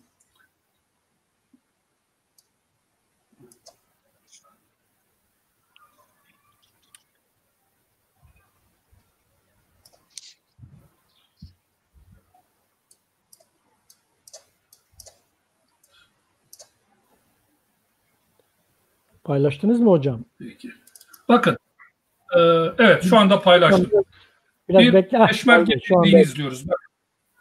Evet, bir peşmerge birliğini izliyoruz. Bakın, bu peşmerge birliğinin üniformasına dikkat çekmek istiyorum. General Mustafa Barzani'yi hatırlayalım. Mesut Barzani'nin gerilla komutanlığı zamanını hatırlayalım. Az önce arz etmiştim, kendisine Kürdistan peşmergesi dediği aşamadaki üniformalarını, şalşepik üniformalarını hatırlayalım. Bir de bugünkü peşmerge birliklerinin üniformalarına bakalım. Bakın, bu net biçimde bütün uluslar ailesindeki düzenli ordu kurumsallaşmasını gösteriyor. Bu çok önemli. Bununla beraber aslında buraya almıştım, göstermek istiyordum ama şu an açıkçası bulamadım. Herkes tahmin edecektir. Bir de PKK militanlarının şu anda hali hazırda kullanmakta olduğu üniformayı da bir gözümüzden geçirelim ve bir kıyaslama yapalım. Şimdi dolayısıyla burada 2 farklı ortaya çıkıyor. Kuzeyden güneye eleştirel bakışlara, sözüm ona eleştirel ve bir yerde de kötümser, referandumun sonuçları itibariyle kötümser bakışlara hitaben bunları söylemek istiyorum. Bakın, net biçimde bir kurumsallaşma devam ediyor. Bu benim mesleki hayatımda üniversitelerdir. Bugün Kürdistan'da artık Kürdistan adıyla çalışan üniversiteler var. Biz tabii Türkiye üniversiteleri olarak bunlarla çok kurumsal ilişkiye giremediğimiz için bilemiyoruz. Ama dünya üniversiteleriyle doğrudan iletişim halinde, işbirliği içerisindedir. Bir örneğini vermek isterim. Hevler Kürdistan Üniversitesi'nde politika bölüm başkanı olan arkadaşımız bizim Emel Elif Tuğda şu anda Harvard Üniversitesi'nde bir çalışma yürütüyor. O iki üniversite arasındaki işbirliği sayesinde. Yine Kürdistan'da bir üniversite akademisyen alımında ve öğrenci mezun ediminde az önce sohbetinizde size arz etmiştim programdan önce Amerikan aksanıyla İngilizce talep ediyor. Dolayısıyla şuna dikkat çekmek istiyorum. Referandumun tek başına kendisinden ziyade referandumun devamında gerçekleşen ve halen sürmekte olan askeri, bürokratik, eğitsel, ekonomik, siyasal, kurumsallaşmaya dikkat çekmek isterim. Bakın bundan 20, 30, 40 yıl önce bir PDK Merkez Komitesi'nden söz ederken bugün Kürdistan Parlamentosu'ndan söz ediyoruz. Bu politik kurumsallaşmanın en temel simgesidir. Kapısında İngilizce dahi Kürdistan Parlamentosu yazıyor. Dolayısıyla referanduma sanki oylanır oylanmaz, oylanın sonucu çıkar çıkmaz hemen ertesi gün sabah bir bağımsız devlet ilan edilecekmiş de neden ilan edilememiş gibi hem eleştirel hem kötümser bakışlarla bakmamak gerekiyor. Referandum tam anlamıyla zafere ulaşmıştır. Amaçladığı sonuca ulaşmıştır. Ve bunun amacı, referandumun amacı o %93'lük falan rakam da değildir. O zaten biliniyordu ve ben açıkçası beklediğimden daha azını görenlerden biriyim. Dolayısıyla %93'ü de çok bence abartmamak gerekiyor. Önemli olan referandumun yapılabilmiş olmasıdır. 4 tane Sykes-Picot statükosu içerisinde Kürt ulusunun bölümlerini, parçalarını egemenliği altında tutan devletlerin ortasında ve o devletlerin vekaletini yürüten IŞİD'in askeri vahşi saldırıları, az önce Mehmet abi zebani olarak tarif etti mükemmel biçimde, saldırıları altındayken uluslar, modern uluslar ailesinin önüne böyle bir halk oylamasının konulabilmiş olması zaten amacın kendisiydi. Burada tekrar ediyorum, politikayla hukuku birbirinden ayırmak gerekiyor. Politikanızı kendiniz yürütebilirsiniz. Bu mümkündür. Eğebilirsiniz, bükebilirsiniz. Ama uluslararası hukuku yapamazsınız. Bakın Doğu Akdeniz'deki tablo. Kanuni Sultan Süleyman'ın donanması gibi sefere çıkılmıştı ama sonra malum oldu, gemi Antalya'ya çekildi. Bu çok doğal bir şey. Bunu eleştirmek için söylemiyorum. İç politikanızı yönetmek sizin yetenekleriniz arasındadır ama uluslararası hukuku tek başınıza yönetemezsiniz. Böyle bir şey mümkün değil. Dolayısıyla sanki uluslararası hukuka meydan okunuyormuş. Hemen ertesi gün bir ulus devlet, bağımsız devlet ilan edilecekmiş gibi bir şey yoktu. Amaç modern uluslar ailesinin karşısına, önüne Kürt halkının iradesini teknik bir yöntemle, anayasal yöntem dediğimiz bir yöntemle, constitutional law denilir buna İngilizce'de, anayasal kanun yoluyla, bir plebist yoluyla modern ulusun önüne koyma çabasıydı bu. Dolayısıyla burada bir başarısızlık falan yok. Burada bir başarı var. Geliniz kıyaslamasını yapalım. Az önce arz etmiştim. Tekrar izin verirseniz arz etmek isterim. Bir görüntü, az önce arz ettiğim görüntünün aynısını arz edeceğim. Buraya dikkat çekmek isterim. Bakın buraya. Bakın. Hocam gelmedi henüz. Zannediyorum gelecektir. Geliyor hocam. Evet. Şimdi buraya dikkat çekmek istedim. Dünya Ekonomik Forumu'nda Davos'ta konuşan bir peşmerge. Yani 1970'lere 60'lara gidelim. O peşmergeden bahsediyoruz. Yani o meşhur çocukluk fotoğrafını hatırlayalım. Mavzeri sırtında, babasının yanında. O peşmergeden bahsediyoruz. Dünya Ekonomik Forumu'nda konuşan. Peki az önce sözüm ona, sözde eleştirilerini yorum adı altında okuduğum şahıslar kuzeydeki ana akım Kürt liderliğinin vaziyeti hakkında ne düşünüyorlar? Bunu sormak gerekiyor. İmralı, Kandil örneğinde bunu sormak gerekiyor. Nerede? Şimdi bir kıyaslama yapalım. Burada samimi olalım. Bunun sebebini ortaya koyalım. Bence sebebi şu. Bununla bitireceğim müsaadenizle. Bu aşamada referandumun sonucu referandumun kendisiydi diye ısrar ediyorum. Ve diyorum ki referandumun yolunu açmak istediği şey kurumsallaşmaydı. Bakın güneyde bir kurumsallaşma yaşanırken, her alanda bir kurumsallaşma yaşanırken, yine Weber'e atıfla söylüyorum, kuzeyde ise ısrarla kuramsallaşma, teorikleştirme, hiçbir eser üretilemediği için teorikleştirme baskısı devam ediyor.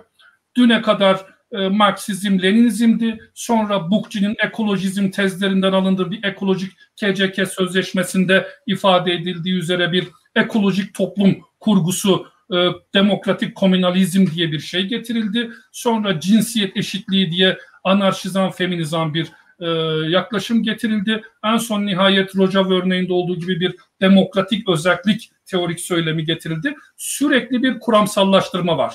Sürekli bir kuram baskısı var. Çünkü ortada kurum yok. Temel mesele bu. Kürdistan referandumu kurumsallaşmanın, devletleşmenin özünü oluşturan kurumsallaşmanın yolunu açmıştır. Bu kurumsallaşma bütün alanlarda son derece sağlıklı biçimde ilerlemektedir. Tabii Kürdistan'ın mali kaynakları, insan kaynakları, çevresinde olup biten meseleler müthiş derecede belirleyicidir. Bu da Kürdistan'ın yönetebileceği bir şey değildir. Yani İran'ın dünyayla gerilim ilişkisi, Bağdat'ın İran'la ilişkileri, Türkiye'nin meseleleri, Hevler yönetiminin oturup tek başına idare edebileceği meseleler değil.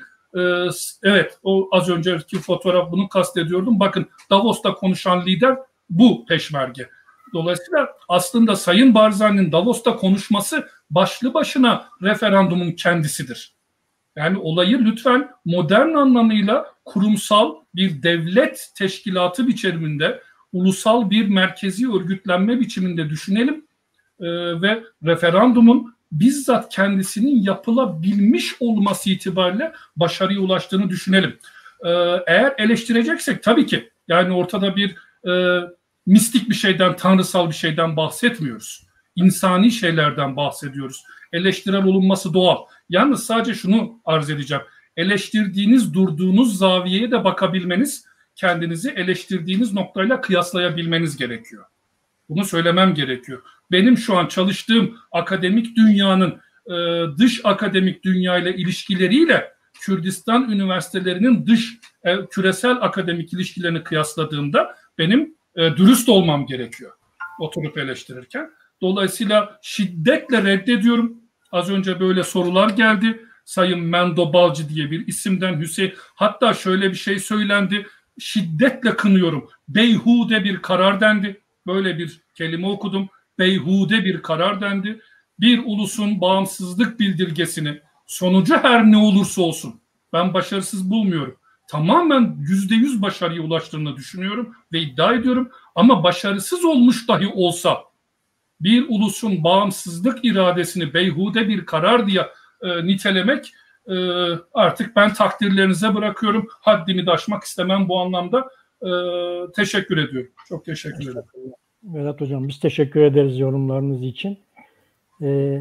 Veysel abi, biliyorsun bu referandum sürecinde 7 Haziran'da Kürdistan'da referandum kararı alınmıştı. İşte ben demin ona katılan partileri, kurumları söyledim. Katılmayanlar da vardı. Fakat ne olduysa 9 Temmuz'da Türkiye Cumhurbaşkanlığı hükümet sistemine geçti. Hani 7 Haziran'da bu referandum kararı alınıyor. 9 Temmuz'da da Türkiye'de Cumhurbaşkanlığı hükümet sistemine doğru bir geçiş başlıyor. Bunun da acaba o referandum kararıyla bir ilgisi var mı? Nasıl değerlendiriyorsunuz ve bundan yarıda bıraktığınız konuşmanızı buyurun devam edin mesela. Evet. Şimdi doğrusu benim bir önerim var Çarpel'e.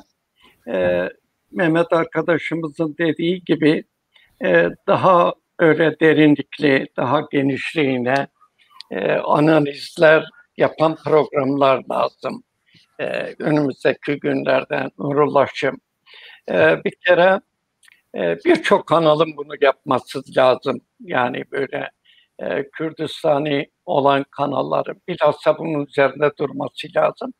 Bu bloklu dünyanın yıkılmasından sonra yepyeni bir dünya doğdu. Artık Türkiye'de yurtta sulh, cihanda sulh diye 40-50 sene süren Cumhuriyet'in temel tezlerinden biri olan bu görüş de terk edildi. Yani artık hem çevremizde sulh olmasın, hem de ülkede barış olmasın. Genişleyen bir devlet, büyüyen bir Türk milleti, bir Turani cengaverlik ruhu filan da geldi. İklime hakim oldu. Ve bence bu başkanlık sistemi çok çok kapsamlı bir şey. Yani bunu henüz daha anlamış değiliz. Biz sadece sıkı bir rejim, daha baskıcı bir rejim olarak algılıyoruz. Öyle değil. Devletin yapısı, milletin konumlanması, ondan sonra dış politika, iç politika, hukuk sistemi filan filan kökten bir büyük bir değişim içine girdi ve bu devam ediyor. Yalnız referandumla ilgili değil demek istediğim. Ama şeyle ilgili ben artık içimdeki Kürt sorunumu İran için de söylüyorum aynı şeyi. İran'ın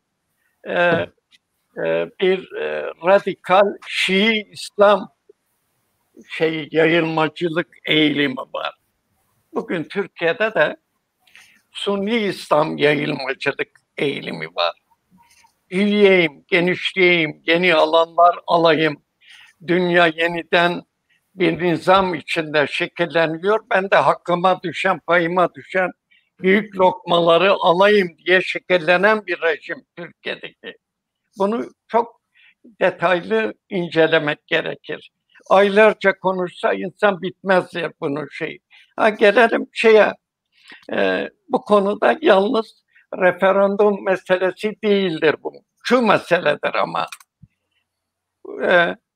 kutuplu dünya yıkıldıktan sonra o Soğuk Savaş döneminde bir coexistence diye, barış içinde bir arada yaşama diye bir doktrin vardı. Sovyetlerin de çok iyi yürütmeye çalıştı.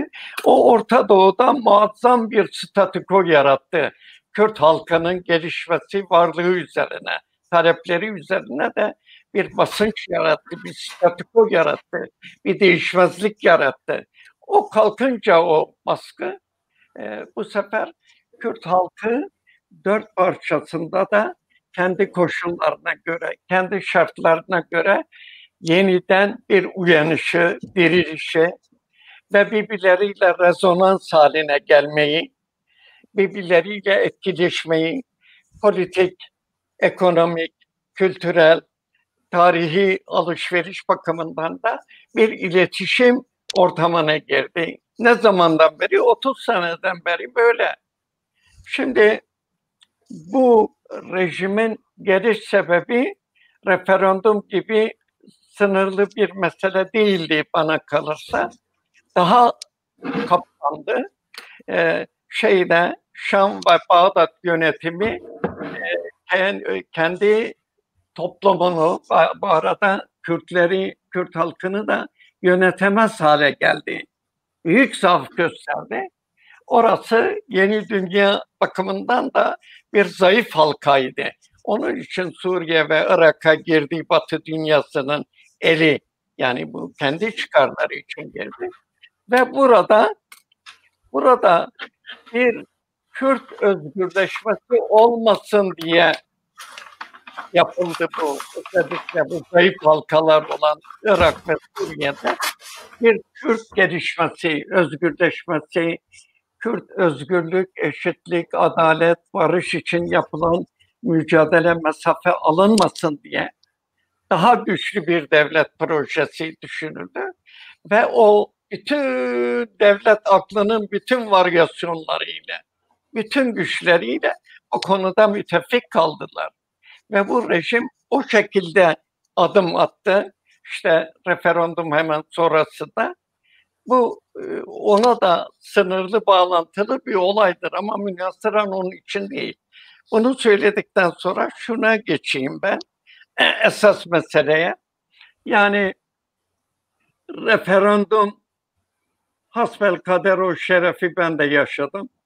Referandumu yaşama, oradaki insanların heyecanını, sarılmalarını, sevgilerini, efendime söyleyeyim oradaki on binlerce insan gitti Türkiye'den, ilgili, duyarlı insanlar bunu yaşamak için gitti, referandumu yaşamak için gitti.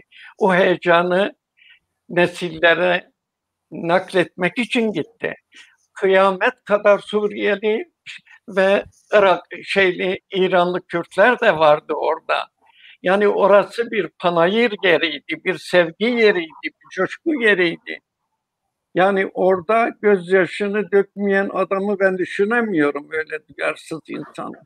Çok duygulandırıcı bir atmosferdi. Sabaha kadar konvoylarla, araçlar filan, hepimiz, hani gören arkadaşlar çok iyi bilirler. Hepimiz çok keyifli bir gece geçirdik, bir gün geçirdik. Peki gelemeyenler de hayıflandılar. Ya biz niye gidemedik ya? Bunu keşke biz de görseydik bu hadiseyi diye. Fakat Kürt halkının büyük çoğunluğunda döndüğümüzde kendi iklimimizde orada gördük. Kürt halkı çok mutluydu. Çok hareketliydi. Fakat ondan sonrası gelen olumsuz şeyler, onlar biraz üzdü. Muhafazakar Kürtler bile büyük üzüntüye düştü ya. Biz din kardeşi değil miydik ya, öyle hep söyleniyordu filan filan. Niye böyle oldu filan, biz beklemiyorduk. Hatta referandum yapılırsa, hatta bir de bağımsızlık da günün birinde ilan edilirse, bu AKP iktidarının onu kabul edebileceğine inanan insanlar, muhafazakar, İslami, samimi şeyler de vardı. Kürtleri çok gördüm ben yani. Kötü hayale uğradı insanlar orada. Fakat şeylerde, başta İran olmak üzere, sonra da Türkiye'den bu ortak askeri tatbikatlar, hareketler, biz sizi aç bırakacağız, susuz bırakacağız, musluğu keseceğiz, bilmem ne filan. Bu şeyler de çok tepki yarattı yani insanlarda. Yahu peki yani Kürtlere bütün dini Muhammed'e kardeşlik, eşitlik, hak, hukuk lazım da bu Kürtlere niye lazım değil Allah rızası için diye çok düşünen insanlar gördüm ben. Şimdi dolayısıyla fakat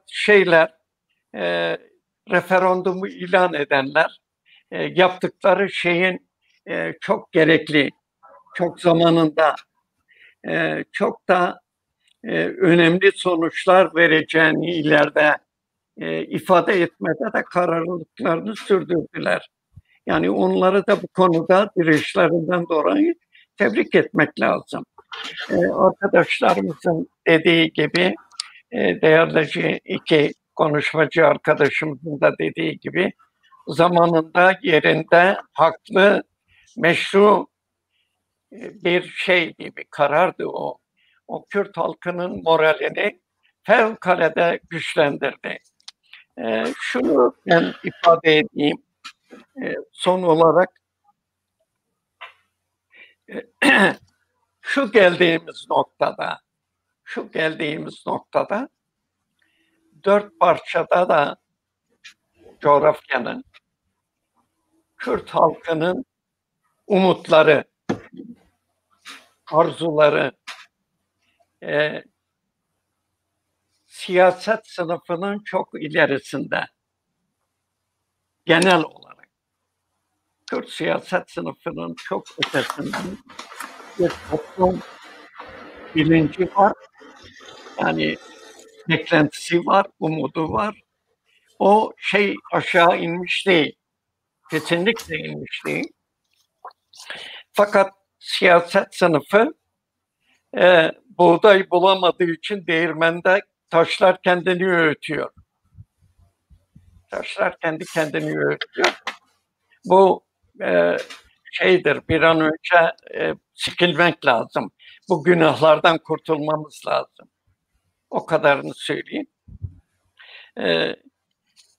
Şunu da ifade edeyim, yeter artık bu kadar da yaşlı adamı konuşturmayın kardeşim. Şimdi, Estağfurullah. Estağfurullah. Yaşlılar konuşacak abi. Tecrübe konuşuyor. halkı geleceğine motive, onun umudunu, onun bilgisini yüksek tutmamız lazım. Kürtlerin çok samimi dostlara ihtiyacı var. Öyle vücudundan dostlar kurtarmıyor bizi. Yani bir samimi dostlara var öyle insanlar. Benim aziz dostlarım var öyle. Çok sevdiğim insanlar var. Gerçekten onlar umut veriyor bizim gibi insanlara. Bir de kutuplu dünya şartları ötelenip başka bir dünyanın kapısı açılınca ben şu noktayı vurgulamak istiyorum. Kürt ve Kürdistan meselesi çok uzun erimli bir çok güçlü teorilerin, süper ideolojilerin şeyi değil, muhatabı değil. Yani aşırı teorik belirlemelerle çok kapsamlı böyle işte teorik belirlemelerle yahut ideolojik sertliklerle, köşeli ideolojilerle Kürt meselesine yaklaşmak külliyen yanlış bir şeydir. Ben hala kendini sosyalist kabul eden, bu konuda da kendimi çok dirençli gören, çok da kararlı gören bir insan olarak söylüyorum. Kürt meselesine insani, ahlaki ve vicdani olarak bakmak lazım. Sizin sağcılığınız, solculuğunuz, Müslümanlığınız, dinsizliğiniz beni ilgilendirmez. Doğrudan doğruya insani, vicdani, ahlaki bakacaksınız. Teorik değil. Sonra Kürt halkı çok mazlum bir halk ya. Çok mazlum arkadaş ya. Çok mazlum bir halk yani. Dolayısıyla Kürt halkının kendisini sevmesi lazım. Kendisine saygılı olması lazım. Ve siyasetle birlikte güçlü bir Kürt Rönesansı'nı yaşamak lazım. Yani eğer biz Kürt halkının özgürleşmesi, eşit, adil bir yaşama geleceğe kavuşmasını istiyorsak ve ona destek olmak istiyorsak Kürt dostu olarak da bu söylediğim teorik belirlemeden, ideolojik keskinliklerden kurtulmak lazım. Öyle yaklaşmak lazım.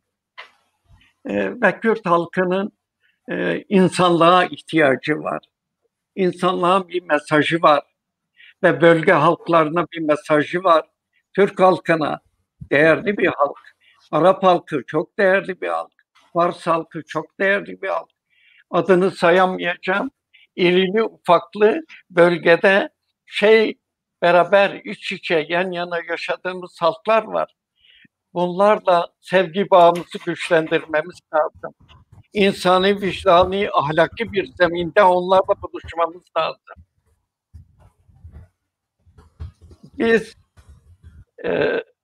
beraber yaşadığımız halkları da seviyoruz. Yan yana yaşadığımız halkları da seviyoruz. İnsanlığın hukukuna da bağlıyız. Ve bütün insanlıktan, beraber yaşadığımız komşu halklardan eşitlik, özgürlük, adalet ve barış konusunda destek ve dayanışma bekliyoruz. Biz insanlığı seviyoruz. Yeter ki bizi kimse sahanın dışına şutlamasın. Söyleyeceğim. Çok teşekkür ederim Veysel abi yorumların için. Mehmet, hem en yaşlı kuşaktan Veysel abi hem de en genç kuşaktan Vedat hocam ikisi de belirttiler. Diyorlar ki referandumun kendisi önemlidir. Referandum yapılmıştır. Referandum yapıldı Evet. demek bağımsızlık kazanıldı demek değildir. Referandum bir iradedir. O doğrultuda bir iradedir. Bir irade kararıdır. Tabii bu Evet. iradenin halkın göstermiş olduğu bu iradenin siyasetçilere yüklediği bir yük vardır. Ben bağımsızlığa evet diyorum. Sen de gereği için gerekenleri yap. Nedir bu gerekenler ben baktığımda? Evet. Birincisi mesela parlamentoyu açık tut ve çalıştır diyor. İkincisi ekonomiyi tekleştir diyor. Üçüncüsü orduyu tekleştir diyor. Dördüncüsü devleti yönetecek kadroları yetiştir diyor. Beni bağımsızlığa hazırla diyor. Böyle bir görev de veriyor mu siyasilere? Ne dersin? Teşekkür ediyorum. Evvela Veysel abiye güzel mesajlarından ötürü, insani mesajlarından ötürü teşekkür edeyim. Kürt milleti gerçekten öyledir. Bütün ağır şartlara rağmen Kürt milletinin en önemli hasleti her zaman barışçıl mevzide kalması, her zaman insanlık mevzisinde kalması, her zaman taleplerini gerçekten herkesin yararına olabilecek şekilde dile getirmesidir. Mesela bunu bir kez daha dile getirdi. Onun için teşekkür ediyorum. Şimdi Nurullah abi senin dediklerin zaten referandumdan önce de siyasetin gündemi olan, görevi olan bir alan.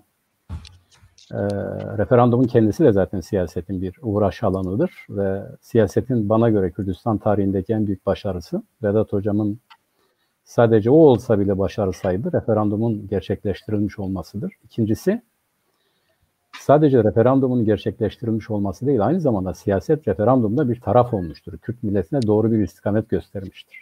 Demiştir ki, tarihler boyu çektiğin bütün acıların kaynağı, bu acıların sebebi senin üzerinde yaşamış olduğun topraklara sahip olmamandır. Hür olmamandır, özgür olmamandır. Senin gibi görünen hiçbir şeyin senin olmamasıdır. Senin yaşadığın alanda hiçbir tasarruf hakkının olmamasıdır. İnsan olarak da kendin olmamandır. Bir başkasının lehine yaşamandır.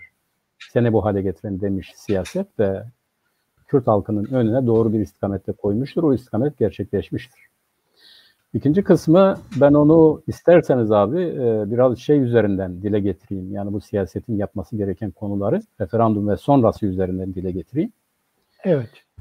Şimdi referandum konusundaki duyguları yine Veysel abi güzel izah etti. Her birimiz çocuklar gibi şendik o gün ve kendi açımdan söyleyeyim. Benim için hayatımın temel sorularından biri bitti. Kürt milleti ne istiyor? Kürt milleti bağımsız olmak istiyor. Bu bitti benim için. Yani yapılmasaydı, kimi arkadaşlarım şunu söylüyorlar. Eğer öğrenmek için bunu söylüyorlarsa saygı duyarım. Diyorlar ki bu referanduma gidilirken zebanilerin olduğu bilinmiyor muydu?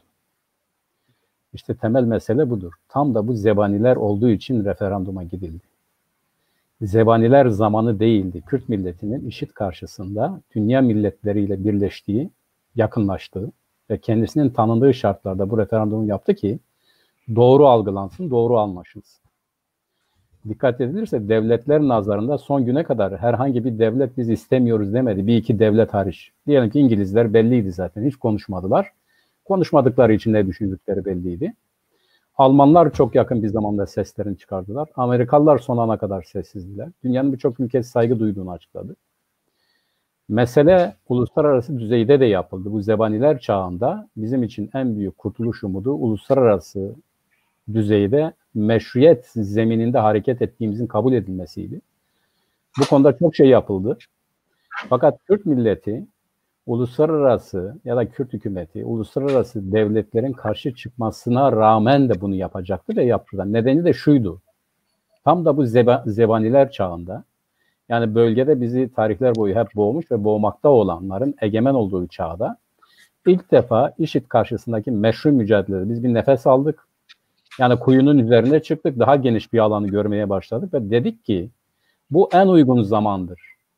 Dünya Kürtler ne istiyor sorusuna en uygun cevabı bu zamanda bulabilir. Bizim için de uygundur. Her ne kadar zebaniler bizi boğsa da, boğmaya çalışsa da, hatta boğulma ihtimalimiz büyük olsa da elimize bir fırsat geçmişken biz ne düşünüyoruz? Kürt milleti ne istiyor sorusuna dünyaya doğru bir cevap vermek için bu en doğru zaman dediler. Ve böyle karar verdiler. Bu kararın riskli sonuçları vardı. Bunları biliyorlardı zaten. Ve bu en doğru zamanda atılan bu en doğru adam Kürt milletinin ne düşündüğünü ortaya koydu. Bakın o zaman gözlemciler de vardı. Biz unutuyoruz ama yani gözlemciler de geldi. Gözlediler. Seçimin düzgün olup olmadığı konusunda raporlar tuttular. Herhangi bir sorun yok. Kürt milleti boynuna uzanmış ellerin arasında, yani bizi boğmak için boynumuza uzanmış ellerin arasında bir tek defa kendisi olarak konuştu. Bu da doğru konuştu. Onun için Kürt milleti adına bu sorunun cevabı bitmiştir artık. Her birimiz biliyoruz ki kendisine fırsat verildiği anda, kendisini rahat hissettiği anda Kürt milletinin genel talebi bağımsızlıktır. Kürt milleti bir başka devletin kendisini yönetmesini istemiyor. Kendi ülkesinden, toprağından, yerinden, yurdundan çıkıp gitmesini istiyor. Kendi kendisini yönetebilecek kudrete sahiptir. Bu kadar baskı koşullarında bunu da eleştiriyoruz, eleştirmeliyiz. Gerçekten de eleştirmeliyiz ama yani eleştiri derken eleştirinin özü olumluluktur. Yani olumsuzlukları açığa çıkarıp olumlulukları göstermektir. Birileri çıkıyor, eleştiriyor. Peki doğrusu nedir dediğimiz zaman ses çıkmıyor. Yani bir şey önermiyor. Ama biz aynı zamanda şunu söylüyoruz. Doğrudur, eksikliklerimiz vardır. Bu eksikliklerimiz şunlardır, gidermek için de yol şudur. Bu referandum aynı zamanda onu göstermiştir. Yani Güney'e sorduğunuz zaman, Güney'le konuştuğunuz zaman biz her şeyi doğru yapıyoruz diyor mu? Hayır. Onlar da diyor eksiklerimiz bunlar. Bunları aşamıyoruz. Problemler var. Veysel abi izah etti. Tarihsel problemler var, sosyal problemler var, siyasal problemler var. Örneğin kuzeydekiler bu eleştirileri yaparken dönüp kendilerine bir bakmalıdırlar. Ya bu kadar bilinçliyiz, bu kadar ileriyiz eleştiriyor. Peki biz ne durumdayız? Ya kendimizden hareketle olaylara baktığımız zaman dünyanın dört bir devleti öyle diyelim. Yani dört bir yandan dünya devletlerinin elinin bulaştığı bir güneyde her şeyin düzgün yürümesini beklemek hayalciliktir. Böyle bir şey olamaz, mümkün değil. Ama şunu biliyoruz. Bu hercü merci içerisinde bu herkesin elinin kolunun oynadığı, işin içerisine girdiği bir alanda çok cüzi de olsa bir milli iradenin bu kadar ayakta kalması, bu kadar ileri gitmesi, olumlu şeyler yapması da başarıdır. Eksiklikleri yoktur anlamında söylemiyorum. Buna rağmen bu bir başarıdır. Bunu bilmemiz lazım. Peki neden yenildik? Bu soruya açıklık getirdiğimiz zaman Nurullah abi aynı zamanda senin soruna da cevap vermiş olacağım. Birincisi şuydu. Güney Kürdistan uluslararası koşulların ürünüdür. Bir konjonktürün ürünüdür. Geçmişe 200 yıllık bir tarihi olsa da Ulusal Kurtuluş Hareketi tek başına sadece kendi gücüyle bölge devletleri karşısında bu küçük de olsa bu alanda devlet kurabilecek imkanlara, güce sahip değildir. Uluslararası konjonktür neticesinde Kürt devletiyle, Kürt milletiyle uluslararası güçlerin çıkarları çatışınca burada bir Kürt devletinin kurulması herkesin menfaatlerine yaradı. Onun için gerçekleşti. Zaten referandumun sonuçlarının sonradan gördüğümüz gibi olumsuz olmasının nedeni tam da budur. Şu andaki devlet, bizim devletimiz sadece bizim değildir. Birçok faktöre bağlıdır. Uluslararası, bugün Güney Kürdistan'daki uluslararası şirketlere baktığımız zaman durum nettir. Güçlere baktığımız zaman durum nettir. Yani Irak yine var, İran yine var, Türkiye yine var, ABD var, koalisyon var. Yani yeryüzü devletlerin gelip kesiştiği ve dünyayı yeniden şekillendirmek için buluştuğu bir alandır. Bu alanda biz de varız. Bizim de topumuz, tankımız, silahımız, buyumuşumuz yok. Yeni bunların sahibi olmaya çalışıyoruz. Bizim irademizin gerçekleşmesi bizim gücümüz oranındadır. Bizim gücümüz bu kadarına el verebiliyor. Ve onun için bu gücümüzün daha da fazla olabilmesi için, Kürdistan'daki iradenin Kürdü yönde şekillenmesi için daha zamana ihtiyacımız var. Bunu bilmemiz lazım. Her şey birden olmuyor. En önemli şey gerçekleşti. Bugün biz uluslararası düzeyde hangi anlaşmaya oturursak oturalım, bu Güneybatı için de geçerlidir. Yani bugün Rojava dediğimiz bölge için de geçerlidir. Biz hangi alanda masaya oturursak oturalım, elimizde diyorlar ya işte kapı gibi bir referandum sonucu var. Kürt milleti ne istiyor? Kürt milleti sizi istemiyor. İşte belgesi kardeşim. Bu bizim için en büyük kazanımdır. Her yerde, her alanda biz Sayın Mesut Barzani'nin de bir zaman dediği gibi artık Kürt milleti ne istediğini biliyor ve bu bizim için bir tapu senedidir. Kürt milleti kendi bağımsızlığını kazanmak için gereken cevabı vermiştir. Şimdi referandumun başarısızlığa uğraması değil. Bu çok önemli. Referandum başarıya ulaşmıştır. Sonuçlarının hayata geçirilmemesi konusunda güç meselesidir. Bu güç konusunda bizim sınırlarımız bellidir. Sınırlı bir gücümüz vardır. Fakat dışarıda olduğu gibi içeride de sebepleri vardır. Bu içerideki sebepler referandum öncesinde üstü örtüldü. Yani öyle bir gördük ki, Kerkük'te öyleydi mesela. Öyle bir gördük ki, öyle bir algıladık ki herkes referandumda sandık başına gidecek, herkes oy kullanır. Referandum sonucunda bizim ortaya çıkan zaafımız ne oldu? Belli yerlerdeki katılım oranının düşüklüğü oldu. Bu zaten bizi boğmak üzere hazırlanmış, örgütlenmiş olan güçlerin bize saldırması için çok ciddi bir referans. Yani kimi yerlerde referanduma katılım %50'lerin altında kalmış, %45, %46. Başkaları ne anlayacak bundan? Diyecekler ki bizim referandumun sonuçlarını hayata geçmekten alıkoymamız için işte size bir zemin var. Belli bölgelerde bu zemin var, bu zemini kullandılar. Bu zemini bizzat Kürt halkının iradesine karşı kullandılar. Bu iradenin, yani Kürt milletinin kaderinin olumlu yönde tecelli etmesi için, gerçekleşen sonucu ayakta tutmak için, elde tutmak için ya da payidar etmek için yeterli gücümüz yoktu. Bir, ikincisi referandumdan sonra gördük ki o gücümüz, eldeki gücümüz de zaten başkalarına bir mesaj verdi. Yani bizi oradan vurdu zaten. Onun için ben referandum bitti değil, referandumun hayata geçirilmesi konusunda uluslararası ve yerel güçler ellerinden geleni yaptılar. Fakat bu bizim için zaten geçerli bir sebep değil. Biz her zaman buna karşıyız. Bu içerideki zayıflık da eklenince ikinci bir sebep oldu. Üçüncü bir sebep ise şudur, o çok önemlidir. Mehmet son 3 dakika. Hemen bitiriyorum. O 3 dakika içerisinde bitiriyorum. Üçüncü sebep bizim güneyde belli bir alanın, belli bir kesimin bir ulusal direnç söz konusu olduğunda doğru hareket edeceği konusunda veriler olumsuzdu ve pratiğe geçtiği zaman da bunların etkileri çok fazla oldu. Bir hayal kırıklığı oldu. Bu hayal kırıklığıdır bizi olumsuz yönde konuşturan. Fakat zaman, tarih, süreç bu referandum lehinedir. Bunu bilmemiz lazım. Bu her zaman olumlu sonuç gösterecek. En önemli sonucuysa şudur. Hemen belirteyim. Referandumu bastırma sürecinde kullanılan bir takım tabirler o ana kadar Kürt milletinin içerisinde yer alsa bile Türkiye'deki iktidara sıcak bakan kesimler kesin şunu anladılar. Veysel abi de güzel izah etti. Ya biz neymişiz? Yani bizim din kardeşi bildiklerimiz neymiş? Meğerse bunlar her zaman bize düşmanmış. Hiç diğerlerine de farkı yokmuş. Ve Kürt toplumu seküler kesimin yanında muhafazakar kesim olarak da bütünüyle egemenlerin görüşlerinden, anlayışlarından, destekçiliğinden elini çekti. İşte CHP'nin İstanbul Belediye Başkanlığı seçimlerinde bunu gördük. Bu çok önemli bir olaydır. Bunun şimdi toparlanması, yani bizim siyaset olarak bunu toparlamamız, yerelleştirmemiz ama evrensel düzeyde insani temellere dayanarak yeniden formüle etmemiz bizim görevimizdir. Biz bunun takipçisiyiz. Her zaman bunu söylüyoruz. Güney de bunun bilincindedir. Bizim programda Çarpel Medya ekranlarında yapılan Güney'den katılan arkadaşlarımızın yaptığı açıklamalar bu yöndeydi. Umutsuzluğa kapılmaya gerek yoktur. Hayat iniş çıkışlarla oluşan bir süreçtir. Biz mutlaka bu hayatımızın içerisinde kendi kaderimizin artık ellerimizde olduğunu görerek gözlerimizi öyle hayata yumacağız. Teşekkür ediyorum. Galiba zamanımı doldurdum abi. Çok teşekkür ederim Mehmet yorumların için. Evet sevgili Çarpel Medya izleyicileri, siyaset gündeminin bugünkü konusunda başvurdaki referandum olayını konuşmaya çalıştık.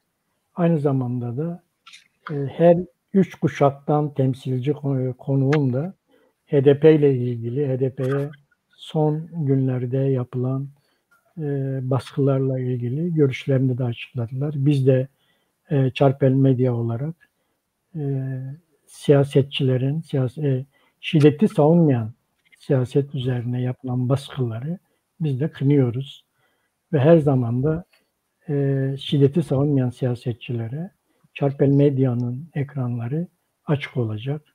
Hepinize rojbaş diyorum. Abi, özür dilerim. Benim birkaç sorum var. Bana sorular var. Müsaade var mı 2 dakika? 2 dakika içinde Vedat Hocam. Tamam hemen. Çünkü 3 soru var ve 3'ünün de cevabı gayet kısa, müsaade ederseniz. Affınıza sığınıyorum. Birincisi sevgili Dara Ersönmez'in bir sorusu var. General Mustafa Barzani'nin muhtemel bir sosyalizanlığı, komünizanlığı söz konusu muydu diye bir soru sormuş benim ismimi vererek. Ben onu o büyük meşhur yürüyüşle de ilişkilendirerek şöyle cevaplandıracağım. O çağın genel karakteristiği itibarıyla Sovyetler Birliği'nin antikolonyalist sömürge karşıtı ulusal bağımsızlık savaşlarına yönelik bir desteklemesinden kaynaklanan tabii bir ilişkisellik var. Ama bunu General Mustafa Barzani'nin şahsen sosyalizan ya da komünizan olması diye tanımlayamayacağımızı düşünüyorum. Kendisi çünkü az önce söz ettim, Nakşibendi geleneğinden de gelen bir din büyüğü. Mele Mustafa Barzani diye de adlandırılıyor. Türkçe'de Molla deniliyor. İkincisi Memli Güngör isimli bir izleyicinin bir yorumu, değerlendirmesi var. Soru değil, benim ismimi anarak. Fenerbahçe Galatasaray maçında taraf tutuyormuş gibi Kürt partiler arasında taraf tutmanız zarar veriyor demiş. Sayın Memli Güngör'ü büyük hayal kırıklığına uğratacağım. Çünkü taraf tutmam teknik olarak mümkün değil. Kürt partilerinin, ulusal Kürt partilerinin taraftarı olmaktan önce ne yazık ve ne acı ben Kürt değilim. Böyle bir mesele var. Dolayısıyla Fenerbahçe ya da Galatasaray taraftarı değilim. Ama bu taraftarlık zannederim HDP'ye yönelik eleştirimle ilgili söylendi.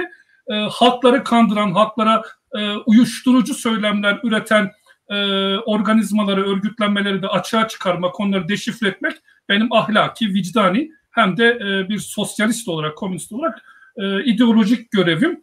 Ayrıca bu şey söylenebilir, Kürt partilerini neden destekliyorsunuz vesaire Kürt değilken. Küba devriminden önce Fidel'le beraber Granma gemisiyle Küba'ya çıkan Arjantinli bir doktoru hatırlatırım. İsmini anmaya gerek yok. O Arjantinli doktoru hatırlatırım. Ben bir komünistim. Komünistlerden biz böyle öğrendik. Onu arz edeceğim. Bir diğeri Ahura Mazda rumuzunu, artık isim değil galiba, rumuzunu kullanan bir izleyicimiz, takipçimiz ilginç bir soru sordu. Bir sosyalist olarak Kürt partilerini övmem ne kadar doğruymuş? Kürt parlamentosunda İngilizce tabela olmasını bir sosyalist olarak nasıl olumlu görüyormuşum? Burada verecek cevap bulamadım. Tek aklıma gelen Kur'an-ı Kerim'in ilk emri ikra, oku. Yani sadece bunu cevap verebileceğim. Fırsat tanıdığınız için teşekkür ediyorum. Çok sağ olun. Bu vesileyle sizleri tekrar selamlıyorum. Kürdistan referandumuna gelen tarihsel süreci emek katmış isimli isimsiz bütün kahramanları, içlerinde sizi tekrar saygıyla selamlıyorum. Eserinizin önünde saygıyla eğildiğimi ifade etmek istiyorum. Teşekkürler hocam. Çok teşekkür ederiz. Evet sevgili Çarpel Medya izleyicileri, bir programın daha sonuna geldik. Hepinize izlediğiniz için çok teşekkür ediyorum. Rojbaş diyorum.